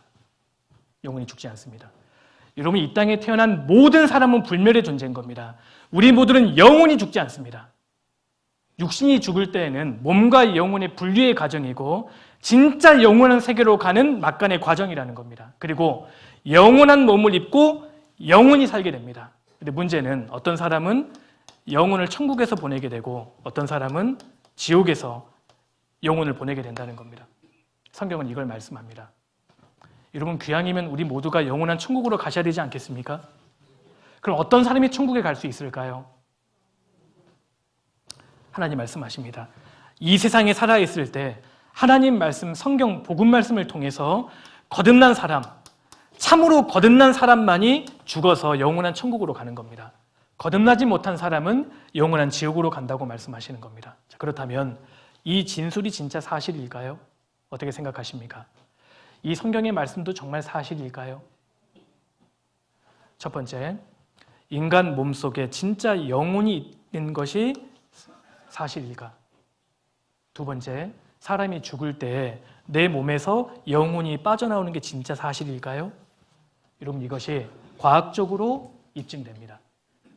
여러 가지로 설명드릴 수 있지만 한 가지만 제가 소개해 드릴까 합니다. 이 말씀이 진짜 사실입니다. 자, 욥기 19장 26절 같이 한번 읽겠습니다. 나의 이 가죽, 이것이 썩은 후에 내가 육체 밖에서 하나님을 보리라. 자, 이 말씀을 믿는 의사들과 믿지 않은 의사들이 중요한 실험을 했습니다. 오늘날 임사 체험자들이 굉장히 많습니다. 사후 세계를 경험한 사람들 말입니다. 임사 체험, 근사 체험이라고 이야기하는데요.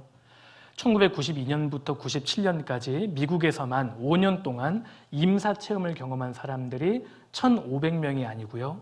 1,500만 명입니다. 의학적으로는 심장이 멎었습니다. 뇌 활동도 더 이상 하지 않습니다. 그런데 내 몸속에서 진짜 내가 빠져나와서 신비한 체험을 한 사람들, 임사 체험자들이 굉장히 많이 발생합니다. 영혼이 있습니다. 사후의 삶 수백만 명이 경험했다. 사망 선고 후 10시간 만에 깨어난 할머니도 계시고요. 죽음 뒤에 또 다른 세계가 있다. 이 분야의 거장이 미국의 레이먼드 무디 박사입니다. 이분은 죽었다 살아난 사람 150명을 만나서 인터뷰를 했습니다. 이분의 결론입니다. 죽음 이후에 삶이 있다는 압도적인 증거가 있다. 미국의 모리스 롤링스 박사는 무신론자였습니다. 그리고 심장병 전문의였습니다. 그런데 120명의 환자 임사 체험을 옆에서 증언을 들으면서 죽음은 끝이 아니라 영원한 곳을 향한 출발이다 라고 이야기합니다. 이 분야에 지금 굉장히 많은 학문 체계들이 진행되고 있습니다. 최근에는 미국의 제프리 롱 박사가 거장입니다. 이분은 10년 동안 1,300명 임사 체험자들을 연구했습니다. 그분이 이렇게 결론 내립니다. 사후 세계는 반드시 있다. 그에 대해서 9가지 증거를 말씀하고 있는데 첫 번째는 명료하고 선명한 의식이라는 겁니다. 꿈이 아니라는 겁니다. 너무 실제의 사건이었다. 그리고 고양된 감각들, 선천적인 장애인들이 사물을 인지했다는 것이고요. 완벽하게 자기의 삶을 회고하더라. 그리고 이게 중요합니다. 어린아이들도 경험했다는 겁니다. 죽음과 종교에 대한 개념을 갖지 못한 어린아이들도 동일하게 증언합니다. 그리고 전 세계적인 일관성, 종교와 지역, 문화적 차이와 상관없이 공통적으로 증언합니다. 이 박사가 이렇게 말씀합니다. 사후세계 반드시 있다.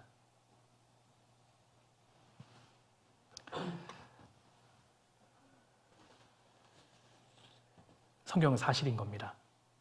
사람에게는 영혼이 있는 겁니다.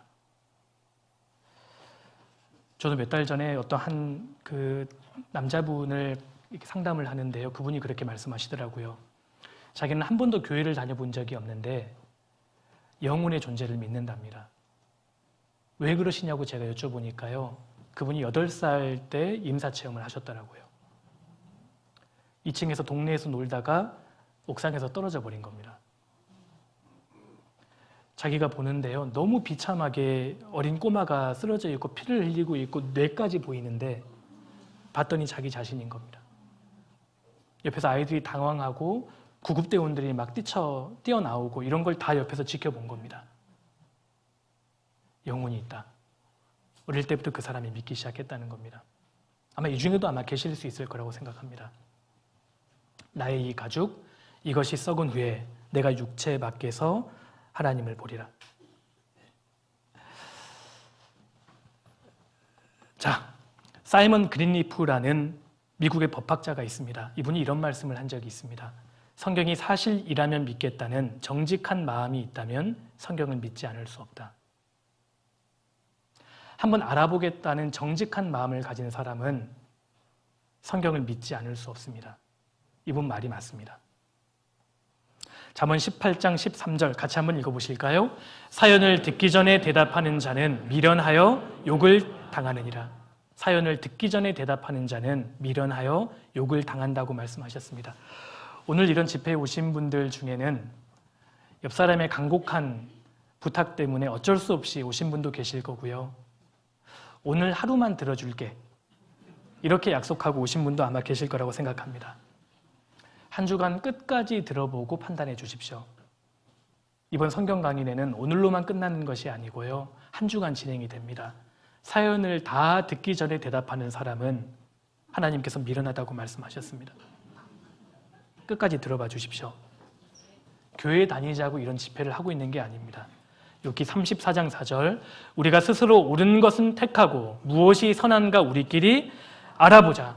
정말 한번 알아봅시다. 요즘 교회, 기독교에 대한 인식이 너무 좋지 않다는 것 잘 알고 있습니다. 근데 이번 한 주간의 집회는 여러분들을 기독교인으로 만들고자 함이 절대 아닙니다. 함께 이 교회 다닙시다. 이런 목적은 더더욱 아닙니다. 내 인생의 가장 중요한 문제를 한번 고민해 보자는 겁니다. 인생의 중요한 문제 말입니다. 마지막으로 요즘에 MZ세대들이 사용하는 약자라고 하던데요. 이게 무슨 약자일 거라고 생각하십니까? 그러면 놀아보자라고 누가 하셨던 것 같은데 너무 당황스러운데 놀아보자 아닙니다.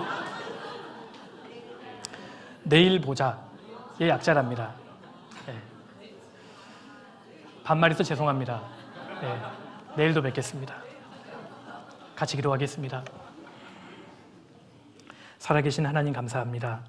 이번 한 주간 하나님 말씀인 성경을 배울 수 있는 마음과 여건을 주심을 감사합니다. 한 분도 헛되이 왔다가 그냥 돌아가는 분이 없도록 도와주시고 하나님의 이 말씀을 정말 좋은 마음으로 끝까지 잘 들으실 수 있도록 도와주옵소서. 늦은 시간 댁으로 돌아가는 발걸음도 안전하게 지켜주시고 저희를 언제나 사랑하시는 예수님 이름으로 기도드렸습니다. 아멘. 내일 뵙겠습니다.